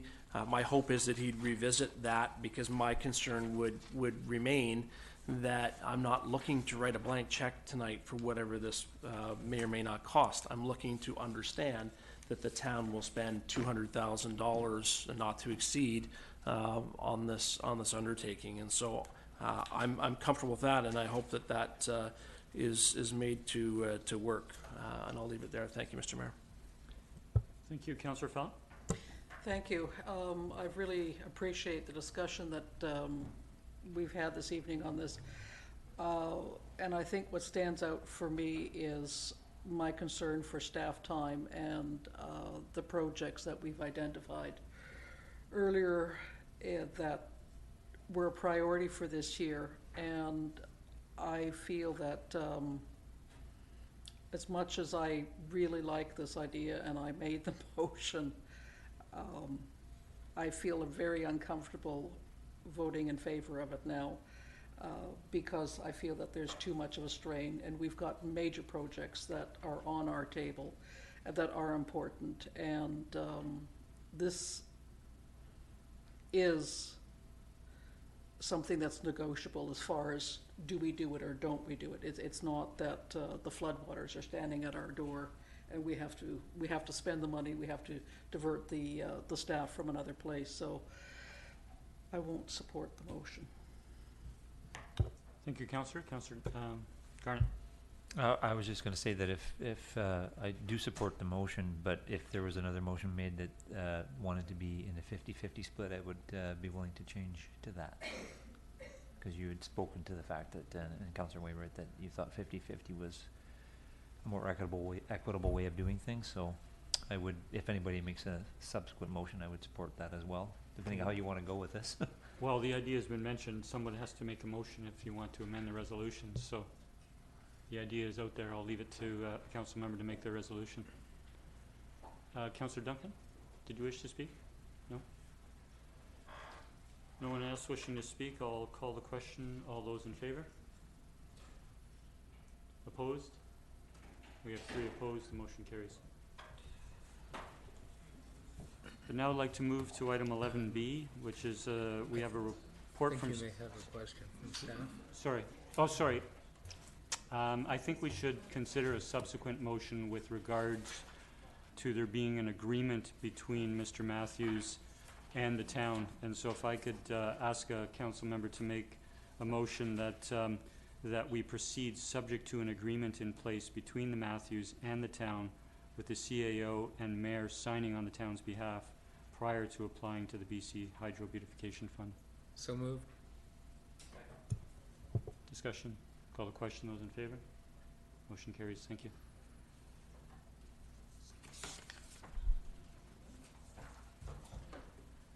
I'll now move to item 11B, which is summary of current short-term rental regulations and enforcement approach. We have a report from staff dated September 3rd and a recommendation. I'll move that staff begin enforcement action as referred to in the report dated September 3rd, 2019 of short-term rentals following adoption of bylaw number 2176, and that staff respond to recent correspondence from the hotel industry indicating the town's intent to undertake enforcement action. Second. Discussion, if I might make a point first, could lead to a council resolution. While I appreciate the staff report, it's excellent, and it does involve moving forward with an action. One of the things one might ask is, what outcome do we expect from this enforcement? And it would be to possibly reduce the number of STRs in our community. However, that would be something we would ideally be able to measure. So I would like to see that we understand that the bylaw has to be brought forward first by staff, and then enforcement will, the renewed enforcement will begin. That a period of, and I'll go to staff for a recommendation of either, a suggestion of either 6 months or 12 months after enforcement has been in place, that we revisit the success by approximating the number of STRs that are in the community prior to the enforcement starting, and then 6 or 12 months from enforcement being in place. And that would be a third recommendation. I'll leave that and go to discussion of the motion in general. Councillor Garnett. Thank you, Mayor.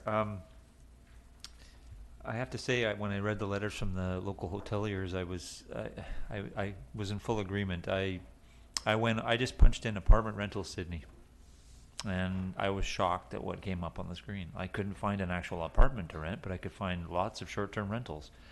So to say that it's a problem, it's a problem. I mean, I was scrolling through page after page after page till I actually found an apartment to rent. And I think of all the young people that struggle to find places to live in our community, and it's something that I'm glad we're moving forward on, and I hope we can somehow rectify it. And to get even one step further, reading in this report, I would actually even like to see secondary suites taken into consideration as well. I know the last council didn't want to do that, but we have to do something to help people find homes, and I'm willing to do whatever is necessary. So, thank you. Councillor Keefe, then Councillor Wainwright. Thank you. So I'm not in favor of the recommendation for enforcement action at this time. Not because I don't think we need to follow up on it, but I think the current plan, I don't think, has enough teeth to have any significant impact.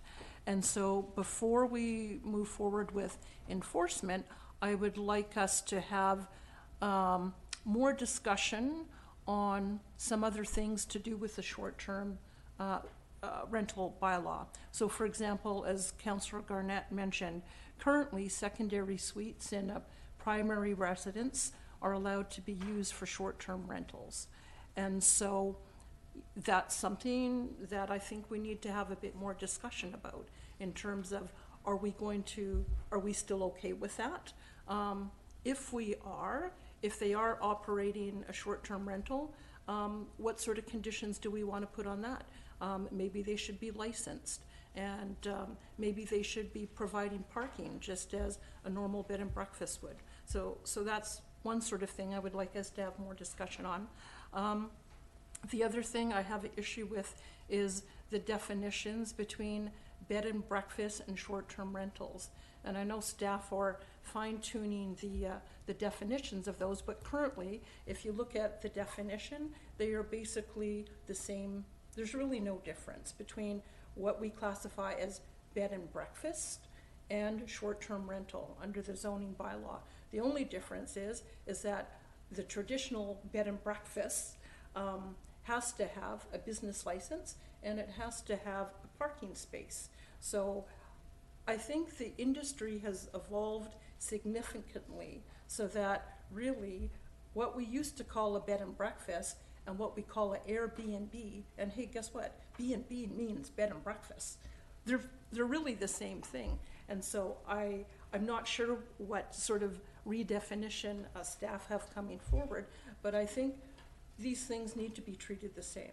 So whether it's a secondary suite, whether it's a traditional B&B that has a sign outside of their place that says B&B, whether it's part-time, whether it's full-time, to me, it doesn't matter. It's a commercial enterprise and they should all be treated the same. So I think we need to have some discussion about that. Also, in terms of the business licensing aspect. So currently, as I mentioned, only B&Bs have to have business licenses. All these other people that are operating don't have to have a business license. And, you know, I understand that perhaps at the time that we moved forward with this, we had this vision in our, maybe council had a vision that, well, these Airbnbs are just, these are just people who are little old ladies that have an extra room in their house and they just want to get a little extra revenue and they're making a bit of money on the side and it's not a full-time business.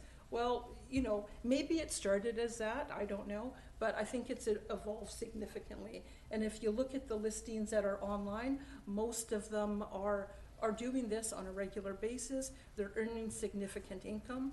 And so when you look at the definition of what a business enterprise is, in our business licensing bylaw, all of these things, whether they're renting one room, whether they're renting a suite, they all meet the definition of a business under our business bylaw. And if we're going to be fair and have a level playing field with these places and with our hotels and our inns that are having to have business licensing, I think that's another thing we need to consider.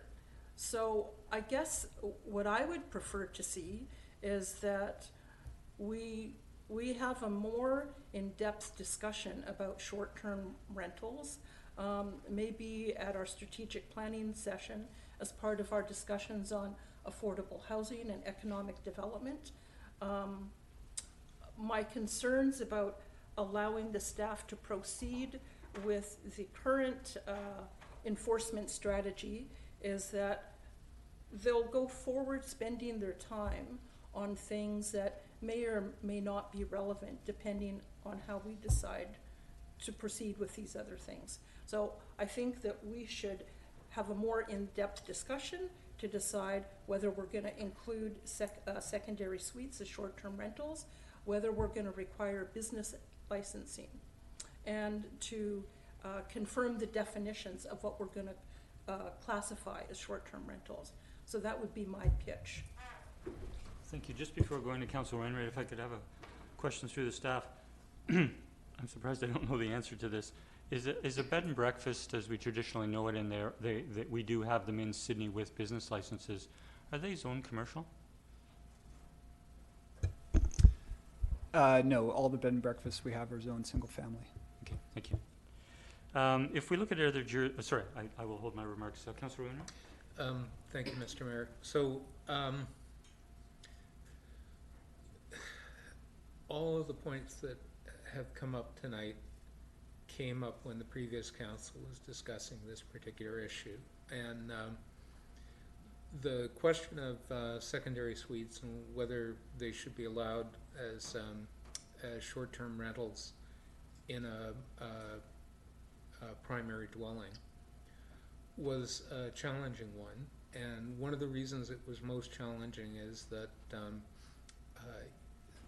the owner can make more money off a short-term rental than a long-term rental. And there were some people who needed that extra revenue to make their mortgage. That's what made the house affordable for them.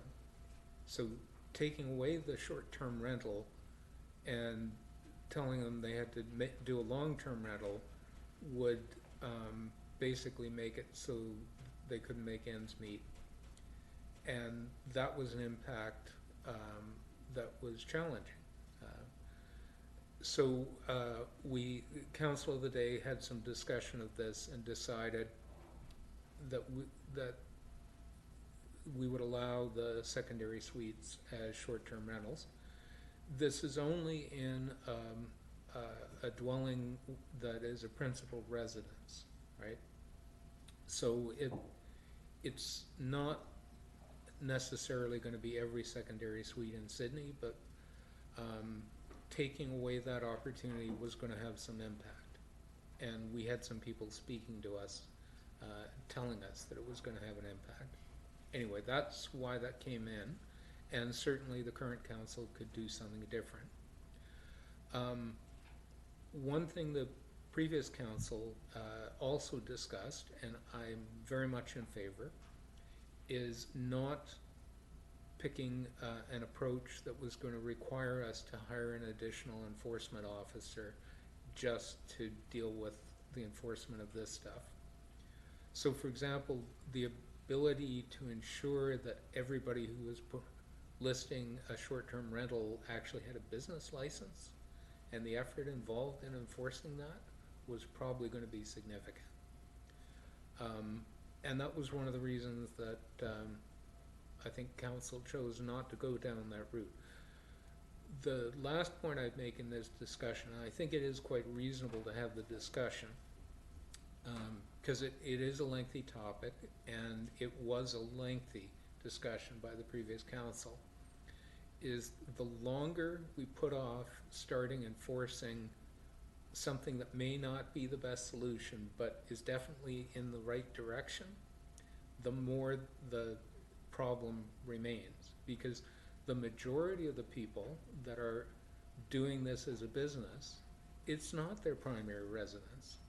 They own several condos, and they're renting out those condos.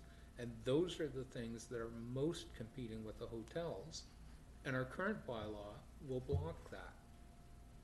Now, you may decide, after we start doing the enforcement, that you also want to change it so that secondary suites can't be used.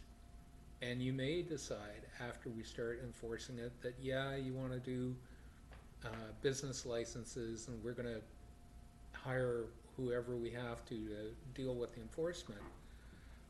But I think we should just get on with enforcing what we started, and then we can take some time and have that big discussion, and if we want to tweak it, let's tweak it. But could we please just start enforcing it? Hear, hear. Gratuitous statement, sorry. Thank you. Councillor Rintoul and Councillor, if I might speak as a first speaker before Councillor O'Keefe. Thanks, Mr. Mayor. I'll concur with much of what Councillor Wainwright has said. I don't think it's a perfect scenario, but I think the number of observations Councillor O'Keefe has shared require some fulsome discussion and time to make some changes, and will likely evolve well beyond that. And so whether that's a strategic planning discussion, I don't know, but I think in the fullness of time we'll have those discussions. We'll make some further changes, and for now I'm happy to support the recommendation that's here because I think it's a step in the right direction. Thank you. I'll just say I concur with Councillor Wainwright and Councillor Rintoul. Councillor O'Keefe. So just getting back to the issue of enforcement, I guess one thing that concerns me in terms of proceeding with the current plan, and why I think I question how much success we'll have, is so if you go to look at short-term rentals online, so I presume that staff will go online and they'll see, okay, here's these places for Sydney. The listings that I've looked at, they don't list the address. So I guess maybe a question through you, Mayor, to staff is, what's the method that staff will use to actually find out that here's a illegal rental at 1234 Bevan Avenue or whatever? Yeah, I'm certainly happy for staff to answer that. We do have to be careful getting too deep into the weeds, but through to staff. Through the Mayor to Councillor O'Keefe. Well, there's a number of ways. As an example, if some of the, I guess, more surface-oriented ways failed. For example, in Vancouver, staff have gone as far as to book the Airbnb, go there, confirm that they're operating, and get the site of the location through that booking process. Okay, so if I can just, Oh, sorry, we have another comment. Mr. Humble. Yeah, if I can, through the mayor, I think the enforcement approach that is being suggested is clearly articulated in the staff report on page 3 of 3. There's 5 bullets that indicate what that focus will be, and and there was an indication, I think, in the staff report as well, that there are some challenges with respect to identifying specific suites. That's a real challenge. That's a real challenge that every municipality is facing with respect to the levels of enforcement associated with short-term rentals. So again, this is where we'll be appealing to strata councils and such with letters. So it is a move in the right direction from staff's perspective, and staff are certainly eager to see what kind of impact this might have, at least initiating this process. Thank you. so just to follow up on that, so I read the staff report, and I see what the plan is in terms of investigating websites, but I guess I'm concerned about if we're worried about the amount of staff time involved in enforcement. It sounds to me a fair amount of staff time to be making fake bookings to find out where these places are, right? And so what I've seen in other jurisdictions is that the business licensing process seems to me less onerous, because the way that it has worked in other jurisdictions is they're required to have a business license. They're required to put their business license number on their Airbnb listing. And the Airbnb organization agrees with that. And the Airbnb organization will not list any Airbnb unless it has that business license number. So in organizations in municipalities where they've implemented that, what happens is they give the Airbnb people notice that they have to have a business license if they're in the town of Sydney. A deadline is set, and then what the Airbnb organization did is they removed all listings from their site for any individual that didn't have a business license attached to their listing. So what it does is it makes people come to us and say, I have an Airbnb, it's legal, it meets the requirement, they get a business license, they have to register there. So anybody who does not have a conforming short-term rental as per our bylaw won't be able to use those Airbnb sites to list it. So it actually makes compliance easier for us. We don't have to be doing fake listings. Bylaw officers can just go, look, here's all the listings for Sydney. Do they have business licenses? Yes or no. So to me, it's an easier thing. And so I guess the reason I'm opposed to this is because I think staff are going to spend a lot of time trying to make fake Airbnb listings and things, when I think I think we should do some work on the bylaw first, so that staff have some a more concrete and easier way to proceed with enforcement. Thank you, Councillor. Councillor Duncan, then Councillor Gurnett. Thank you. I'm in favor of just starting enforcement with what we have, and then I mean, I like the point that Councillor O'Keefe has brought up, that we could use Airbnb's own company to be able to do that check ourselves. However, Councillor Wainwright says they've evaluated and said that it would be onerous to add all of those additional business licenses. I don't know if the way Airbnb operates now has changed that from your last discussion, or whether we just have such an extraordinary number of Airbnbs that we really would add that many business licenses.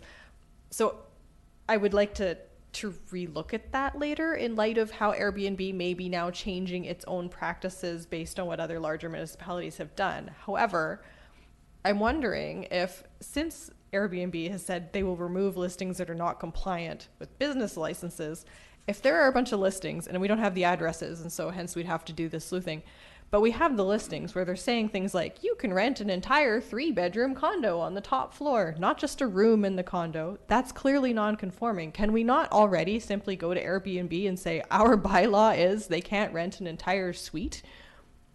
And, you know, like clearly it's not a secondary suite, but, you know, an entire condo, and then Airbnb can remove that now, so we can actually move forward with what we already have, quite simply by looking at what they've got listed. Thank you. Councillor Garnett? There were actually addresses on, and I didn't punch in Airbnb, so I mean, granted, there's going to be quite a few that probably don't have the address, but actually there was unit numbers, buildings. I was shocked. I got to be honest. As far as what Councillor Wainwright suggested, I think we do need to get started with something. So I think following staff's recommendations, a place to start. At least we have to get this going. As far as the secondary suite issue, I remember the discussion well, because I remember leaving here thinking, when you apply for a mortgage from a bank, they have to have some kind of proof of income. So if you're using, how would you go about saying, well, I'm going to have a secondary suite that I'm going to use short-term rentals and prove income for? So that argument kind of holds a little less water for me. So I think we can definitely go after that part of it. Thank you. Councillor Wainwright? Thank you, Mr. Mayor.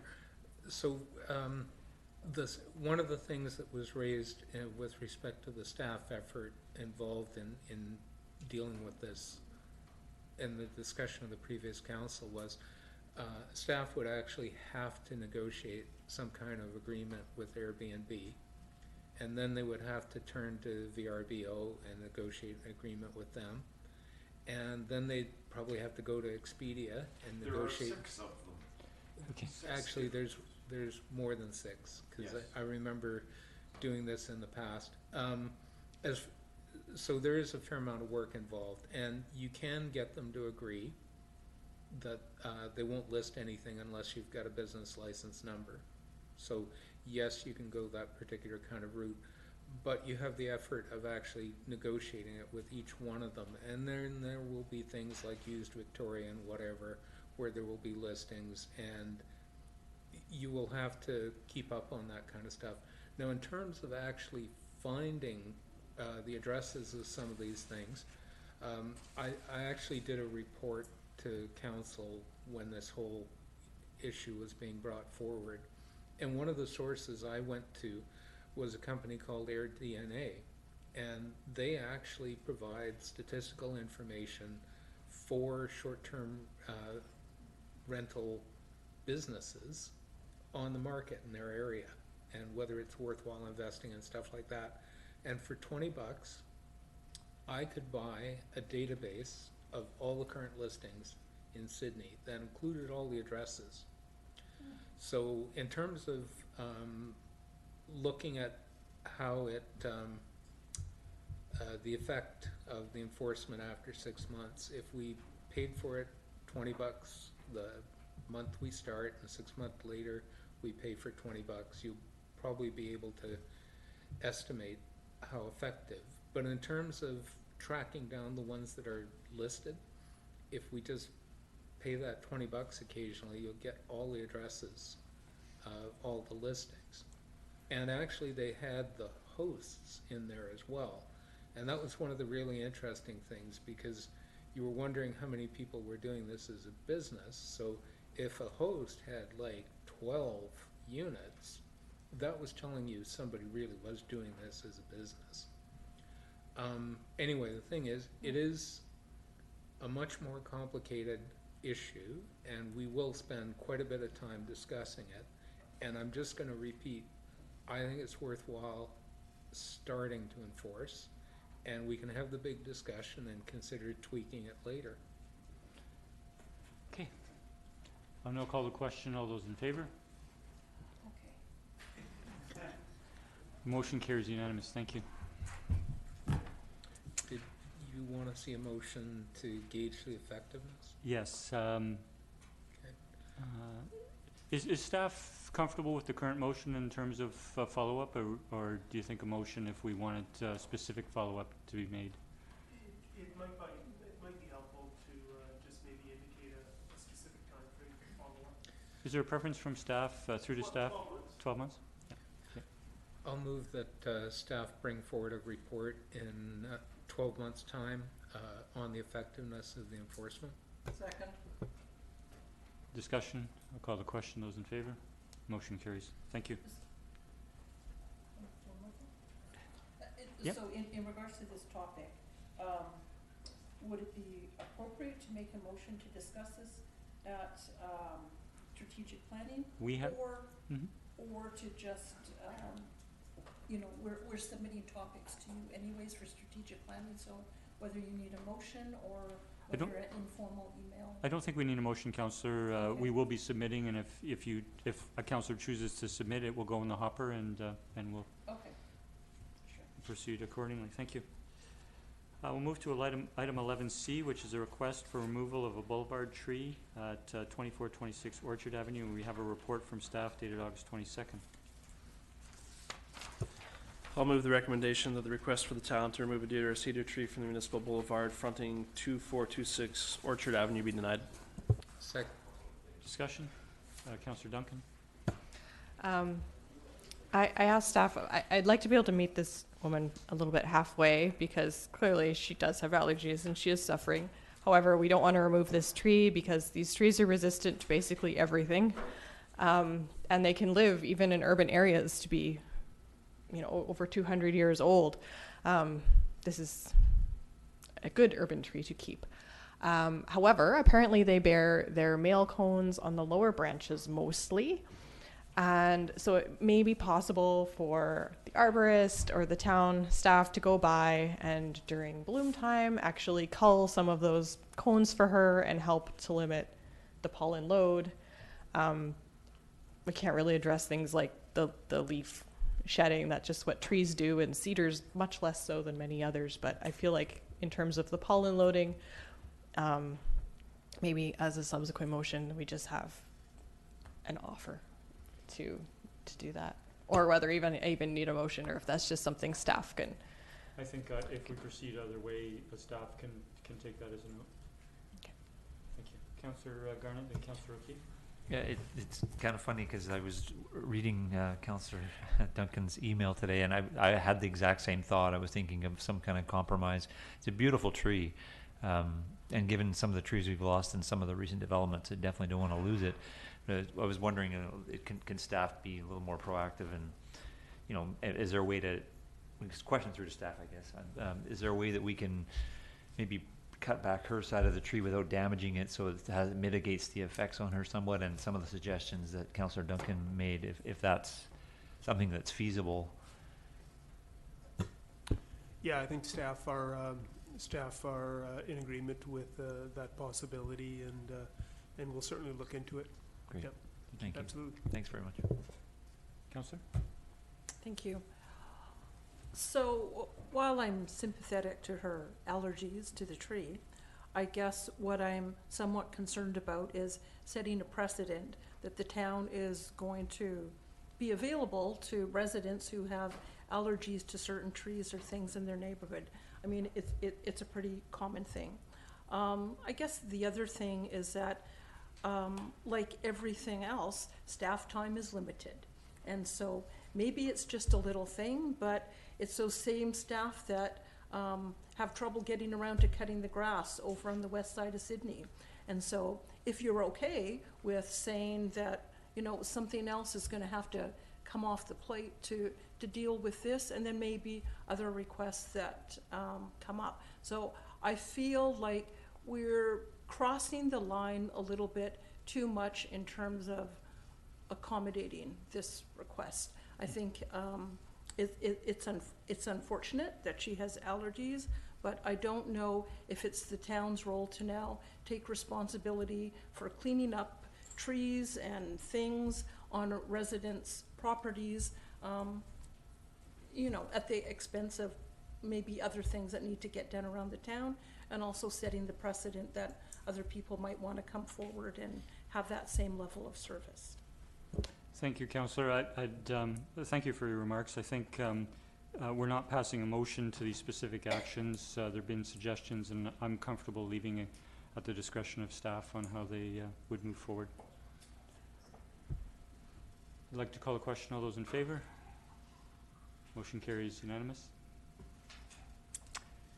We'll now move to item 11D, which is a contamination remediation at 4th Street and Beacon Avenue. We have a report from staff dated August 30th. Move receive for information. Second. Any discussion? I'll call a question. All those in favor? Motion carries. Thank you. And then we have item 11E, the 5th annual Treat Street, a report from staff. I'll move the recommendation that the Peninsula Celebration Society be granted permission to close Beacon Avenue between 1st Street to 5th Street from 4 p.m. to 6:30 p.m. on Thursday, October 31st, 2019, with the following conditions. 1. Provide proof of $2 million liability insurance naming the third-party insured as the Town of Sydney for this event. 2. That the PCS conform to all town bylaws. 3. That the PCS provide all traffic control measures similar to the street market, including a certified traffic control person on Landmark Lane to allow two-way alternating traffic.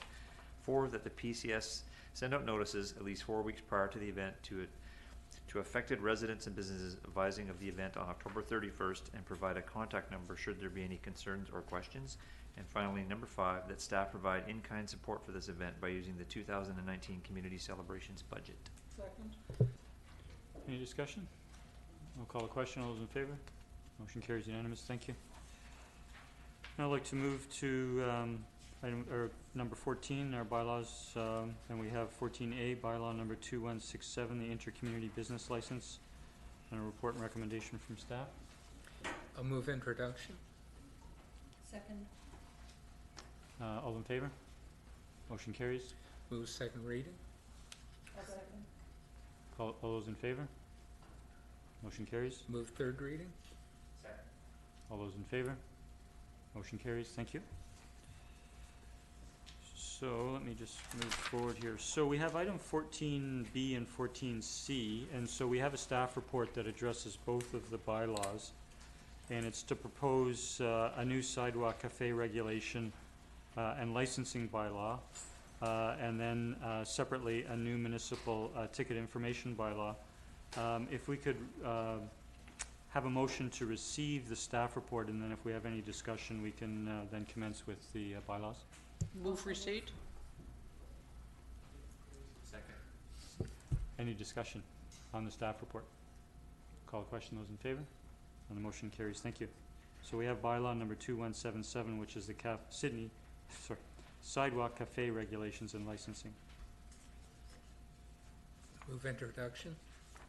Second. Those in favor? Motion carries. Move second reading. Second. Those in favor? Motion carries. Move third reading. Oh, Yeah, go ahead. Second, do we have a second? I want to do a slight amendment. Where should I be doing this? at second reading. So we just approved second reading? So I think you want to propose rescinding Could the we, second yeah, reading could we and have a making motion to amendment? rescind second reading? And we won't go quite so fast. Do you make a motion to rescind? Sure. I'll move that we rescind second reading. Second. Those in favor? Motion carries. Councillor Fallon? At point 4.6, where it's talking about the number of days, let me just pull it up here. 4.6 on page 4 of the report, or the bylaw, it says under, upon cancellation of refusal, etc., personal property from the sidewalk within 30 days notice. I would like to amend that to 14 days notice. For a reason? Is there a particular reason? Sorry, yes. I'm looking at it this way. We're talking about fixtures that aren't fixed. They're not permanent fixtures. And they have to be removed anyhow when the business is closed. So why we're doing 30 days notice, I think that's just an unnecessary length of time. Okay, fair enough. I might just ask staff if they have a comment on the number of days that was chosen in the report.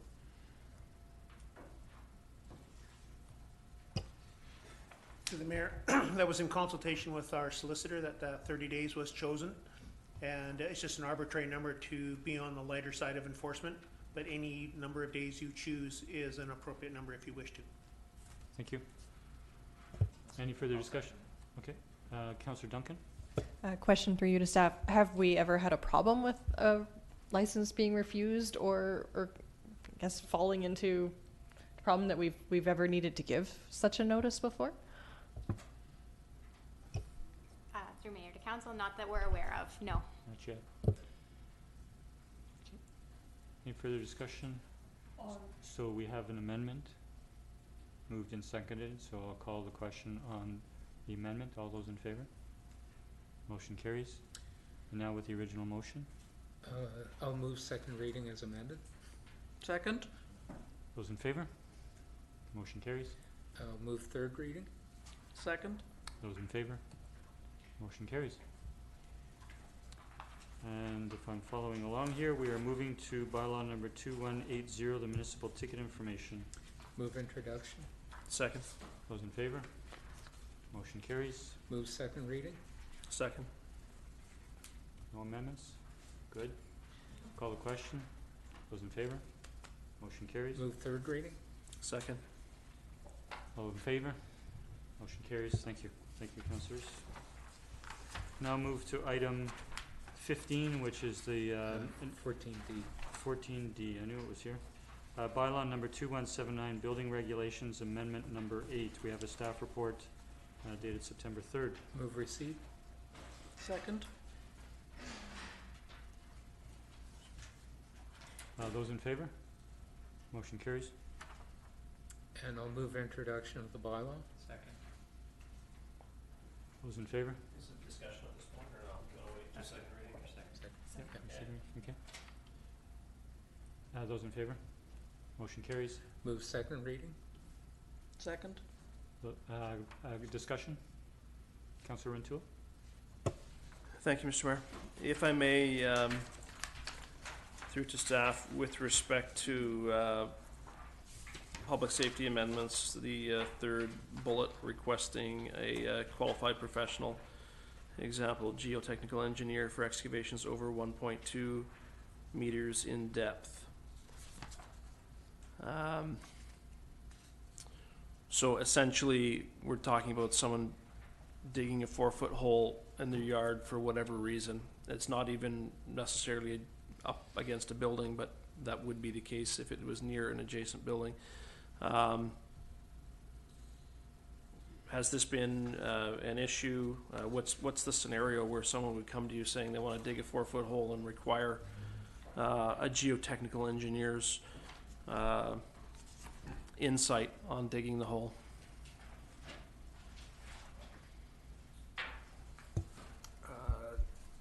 Through the mayor to the councillor, at 1.2 meters, it is an industry standard, but not just an industry standard. It's also a requirement to retain the earth per se, so it does not slough in. So at 1.2 meters, we ask for a geotech just so to retain the earth, or to make sure that it will not slough in on the excavation. So is that a safety requirement? Is that a standard other municipalities are using? Is it entrenched in labor law or BC standards code? Where does 1.2 meters specifically come from?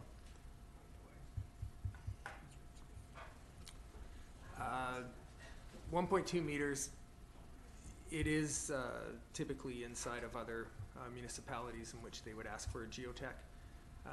It is also an industry standard, and I believe that it is a requirement inside of WorkSafe as well. So you think it's a BC WorkSafe requirement? Yes. Okay, I'm only just leery of this because obviously the cost and the expense of someone wanting to dig a 4-foot hole in their backyard requiring a geotechnical permit. I can't imagine why you're digging a 4-foot hole in your yard to begin with. I get that there needs to be some grade and slope issues addressed, that it requires an engineer. I guess for someone to dig a hole in their yard, it's the cost element being imposed on the homeowner that I'm somewhat concerned with. If it's part of a renovation against a building, I get it. In the open context, I'm a little concerned with it, but I'm hearing from staff that it's a norm within the CRD and other municipalities. Councillor Duncan. No, Randy. Just Sorry, if I sorry, may, Councillor. Mr. Mayor, and just also in response to Councillor Rinto's query, I mean, this is with respect to a construction site, so it's more than just sort of someone doing landscaping, for example, in their backyard. It's associated with an excavation permit on a construction site that will involve a future building permit. So that's the requirement and industry standard as the building officials identified. So I just wanted to clarify that. Certainly. Thank you. So do I take from that, I beg your pardon, Mr. Mayor, that a homeowner is not subject to taking out this excavation permit to work in their backyard to do landscaping? Not necessarily. Through the mayor to councillor, the purpose of the amendment to the bylaw was more for the public safety, for the construction that's going on in the downtown core.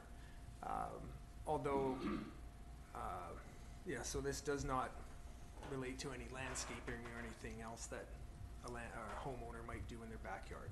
Yeah, thank you.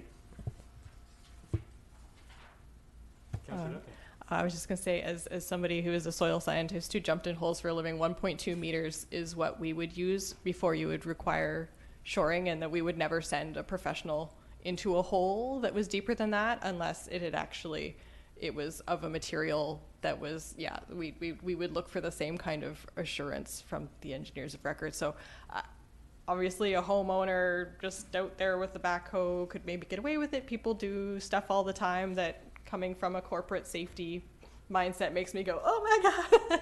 But yeah, on a construction site, I don't see anything about this that is unusual to Sydney or onerous at all. And this would be something that any professional who is used to in any way going into the ground, digging holes in the ground, would see as completely normal anywhere in BC or Canada even. So. Councillor Fallot, do you have that? Thank you. Under the construction management plan, what I don't see here is any direction when construction or development, redevelopment is happening on a zero lot line. We've recently had a situation where zero lot line was being constructed and there were issues between neighbors. And while I get that as a municipality, that's a civil issue between neighbors to work with, but I think there should still be something from our perspective beyond just warning or advising builders, developers, that they should talk to their neighbors if they're going to have to access the property. I would like to see something a bit more formal under the construction management plan that we ensure that there is a plan. How are you going to work on this particular property if you cannot access the neighbor, or if you're going to, how are you going to do that? So if I could just, Mr. Mayor, through you to staff, is perhaps talk to us about that. Like, could we put something like that in? Through the staff to Councillor Fallot. From staff's perspective, the short answer is no. The intent of the construction management plan is to manage construction impacts on public space, on trades, parking, on traffic control, dust control, deliveries to the site, impacts like that to the street, managing those construction impacts. It's not to manage civil issues between property owners. So if a building is proposed at a zero lot line with finishes on the outside that would require access from a neighboring property to work on those exterior walls, then that's that property owner's responsibility to seek those agreements with a neighboring property owner. As was mentioned, as you mentioned, staff often in discussions with the applicant and in initial application review mentioned to the applicant that it looks like that would be advisable to do. We mention that to people, but it's that property owner's responsibility to do that. I don't think the construction management plan is the place to have those details in there. Okay, thank you. Okay, Councillor O'Keefe? I guess I'm still thinking about the zero lot line, and while I recognize it's a civil thing. I guess I feel maybe the town has some responsibility because we're the ones that are approving these developments that allow them to go right up to the lot line. And I'm sympathetic to owners that have come forward to say this is happening, and while there's nothing we can do at that point to intervene, it just seems to me that if we at least said that part of your plan needs to be that you show us that you have dealt with this. So it's just taking an extra step. It's just saying, it's going from suggesting that they do it to telling them that they have to do it, and that we get that information as part of their construction management plan, just to mitigate future problems and us at council or staff having to deal with that sort of squabbling. So if it's something that we can simply do to mitigate those sort of issues in the past, it would be nice if we could do that. Councillor Fell? Just further to that, I recall years ago when I moved my business to an in-home business and I was in a strata, I had to get a letter from my strata neighbor indicating that they had no issue with me running a home-based business. So I see a similarity here. We're dealing with neighbor to neighbor. So if we have something that includes a letter of authority from the neighbor or neighbors, neighboring properties, indicating that construction can access the property, it's on the same vein. I realize it's different, but it's on the same vein. You're asking for something, and I think if we have a piece of paper that has a check mark on it saying that the developer has gone to the neighbors and has the authority, that's going to reduce friction, I see, happening in the community when you're dealing with developing zero lot lines. And I see that something is going to occur more and more where we have infill happening. A question through to staff. Is the construction management plan approved at the time of the building permit, or does it is it a living document, so to speak, as once the building permit has been issued? To the mayor, construction management plan is part of the building permit. Once it is approved, then we can issue the building permit. Once the construction management plan that's proposed by the applicant has been accepted by staff, that essentially ticks that box on the building permit application process. And that's one step that must be complete before the building permit can be issued. Okay. So whether we call it part of a construction management plan or part of the issuance of a building permit, what we're really looking at is we're looking hypothetically at requesting that there be an agreement in place between the proponent and a neighbor on a zero lot line development.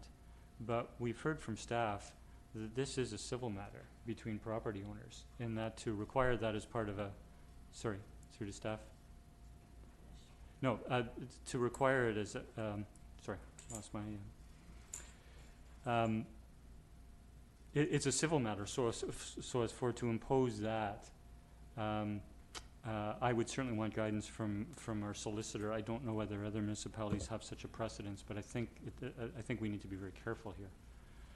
Mr. Humble. If I can, through the mayor, I mean, quite frankly, there may be situations where a developer is not prepared to get an agreement with the adjoining property owner. He plans on addressing the zero lot line construction in another method without utilizing the adjacent property as well. So, I mean, there's lots of scenarios here that that could potentially arise when you're dealing with this form of development. It is a common form of development in an urban infill setting, which Sydney has in our downtown. So again, it's there's a lot of variables associated with this, and I would agree with Ms. Verhagen that, quite frankly, it's a challenge for staff to be able to require this in advance of as part of a construction management plan and prior to issuance of building permit.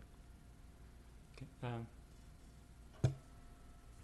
To the mayor, again, for clarification, a building permit, for staff to issue a building permit, it's not a process that involves any input from the community or from adjacent property owners. So to make a condition of the approval of a building permit, receiving the approval from neighboring property owners would be a concern to the process. Currently, we don't seek approval from neighboring property owners before issuing a building permit, so that would definitely change this. Yeah, I guess in summary for myself, you know, while we might be sympathetic that these issues arise between adjacent property owners, there are lots of civil matters that arise between neighbors, and I don't think it's one that we should pursue. But thank you for raising it. And we are at second reading. If there's no further discussion, I'll call the question. All those in favor? Motion carries. Move third reading. Second. Those in favor? And that motion carries. Thank you. We'll now move to the piece of new business, which is the referral of correspondence item 16.7, the letter from Ms. Quaidance regarding the library service. Councillor Fallot. Thank you. Yes, I've pulled the letter out from correspondence because coincidentally to speaking to Ms. Quaintance earlier this summer, I also had some conversation with someone else who raised some issues about the library. So I was pleased to see this letter on our agenda, and what I would like to do is make the motion that staff forward this letter to VIRL for direct response to the letter writer. I have been in touch with the VIRL board and said that there have been some concerns raised in our community, and they have sent some responses, but they were pleased that to deal directly with the library user, and I think that's the appropriate thing that we put this on record then. Thank you. I'll second that if that was a motion. Discussion, Councillor Wainwright. Thank you, Mr. Mayor.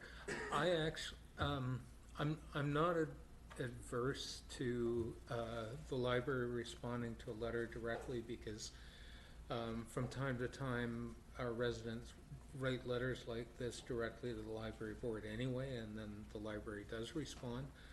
But I don't think that that she's likely to get satisfaction from this letter, and in part because she's expressing concern about the lack of spending to buy new materials, and in fact the evidence is that they are spending more money to buy materials, and they're likely to simply respond that she's got a misunderstanding. So instead, what I did, and it's a late item that got passed out, I downloaded the BC Public Library statistics, which are available online, and I did some graphs for you, and I've compared Vancouver Island Regional Library against Greater Victoria Public Library. I've also put in a line of urban libraries. Urban libraries are a grouping of public libraries serving populations of over 20,000. So it's like Vancouver, Richmond, Burnaby, Surrey, the big ones. And just for the sake of it, I gave you the average public library. And that one is not all that useful because there are a lot of really small libraries and it tends to bias the average. But if you look at the percentage of the population that hold a library card, GVPL is head and shoulders above VRL, and so is the average urban library, and that trend is evident throughout. If you look at the amount of money, the tax levy to the community, yes, GVPL is looking for more money than VRL is, but the difference really is not that dramatic between the library systems, and the average urban library also is getting more money, but it's not that dramatic. So it's the difference that you're seeing in the statistics, I'm going to argue, is not because they're funding it to a much greater extent.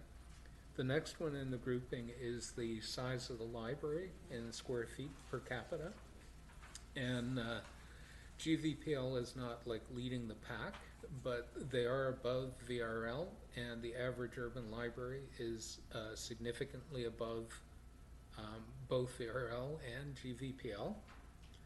And this one is kind of, think about a grocery store. Bigger grocery store has the space that they can offer a bakery and a deli, so there's more services. If it's smaller, they don't have that kind of flexibility. So the size of the facility matters in terms of the offerings they can make for the community. Next one is the materials expenditure per capita. So this is the amount of money they spend on books and CDs and movies and all that kind of stuff on a per capita basis. So GVPL is head and shoulders above VRL, and the average public library, urban library is as well. There's 1 year where VRL played catch up, and they actually were more than the other libraries, but the trend is significantly less. And interestingly, the letter writer is correct that last year, like in 2017, they actually spent more per capita on materials than they did in 2018. But the trend has generally been they're actually increasing the expenditure per capita. And then the next one is the circulation per capita, and that's how many books a person checks out per capita. And GVPL, again, is head and shoulders above, and so is the average urban library. And this is basic, like, why is GVPL outperforming VRL by so much, considering that the tax levy, the funding for them, is somewhat comparable? Anyway, that's the grouping. So rather than simply refer this letter and ask them to respond to the letter writer, I'd suggest that we might want to ask them to, because VRL has these statistics for our individual branch, to ask them to give us a graph, and not all the way back to 2002, but the last 10 years for the Sydney North Saanich branch. Because if, like, VRL's got a lot of rural branches, and I honestly don't care how well TASIS is performing. What I care about is the value that our community is getting for the amount we pay relative to what GVPL might provide. And that's really the letter writer's main point. She's arguing that the service from GVPL would be better. So I think if we ask that question, that we're actually getting the kind of answer or response that she's looking for, and also the kind of information that we should be asking. So I'll move that we write to... Sorry, we have a motion on the floor? I'll second that. Pardon me. Yeah. We've got to deal with the motion on the floor first. Yeah. Oh. Does anyone else wish to speak to the motion? So I concur with Councillor Wayne. I think you know, this letter was written, addressed to us, and you know, we can respond to that. I think forwarding that letter, given that the question was of us and it's a request about choosing the library service versus a specific question, you know, to Viral, I would be in favor of drafting a letter ourselves to Viral, asking the information such as Councillor Wainwright is suggesting. One other number, I don't know if it's available, but while you can start to look at things like material expenditure per capita and circulation per capita, it'd be really interesting to know circulation, or the inventory per capita, you know, the selection of material, because over time, you know, they will keep it at a certain level, and I'm suspecting that it's significantly higher in GVL, but that's just a surmise. So that's my comment on the motion. So I won't be supporting that motion, but I would certainly entertain a subsequent motion. Councillor O'Keefe? Thank you. Yeah, I was going to comment that, yeah, the letter's addressed to us, so I would see our council or staff responding on our behalf, and maybe what that letter will say is that thank you for your comments, and we are going forward to you know, the local library to gather additional information in regards to service levels and that sort of thing, perhaps. And we can make, and we could make reference that it is in our strategic plan to be looking at library service down the road in our 4-year term. Councillor Pallett? Staff did respond to the email and gave a response. My intent with forwarding this to Verl is to stimulate the conversation, because I think important issues are being raised in this letter and in another individual that I spoke to about this. I did want to stimulate the conversation, so I welcome the input, and I certainly, what Councillor Wainwright put together in the graph, I think to add to the question of asking Verl to elaborate on these on behalf of not only this letter writer but for our community is important that we do. Is there anyone else wish to speak? I think if the mover wants to add that component to the motion, I was a seconder, I'd be happy to second the change that's been proposed there, and then we're voting on this once and not twice, but whichever the group prefers. Could Councillor Wainwright, could you just sort of... I'd suggest that we ask VRL for comparable statistics for the past 10 years just for the Sydney North Saanich branch. I think that amendment's great, and I add that to my motion. Second. Okay, so we would still forward the letter to Yep. her? Okay. I'm not comfortable with that, but the motion, we have an amendment. I'll call a question on the amendment. Those in favor? Motion carries. We're back to the main motion. Any further discussion? I'll call the question. All those in favor? That motion carries unanimous. Thank you. We have no notices of motion, no motion to go on camera. A motion to adjourn, please. Second. Don't we have to move the consent letters? Oh, sorry, we do. Yes. If we could have a motion with regards for correspondence for consent. So moved. Second. Those in favor? Motion carries. Motion to adjourn. So move. Those in favor? Thank you. Thank you, council. Thank you, staff.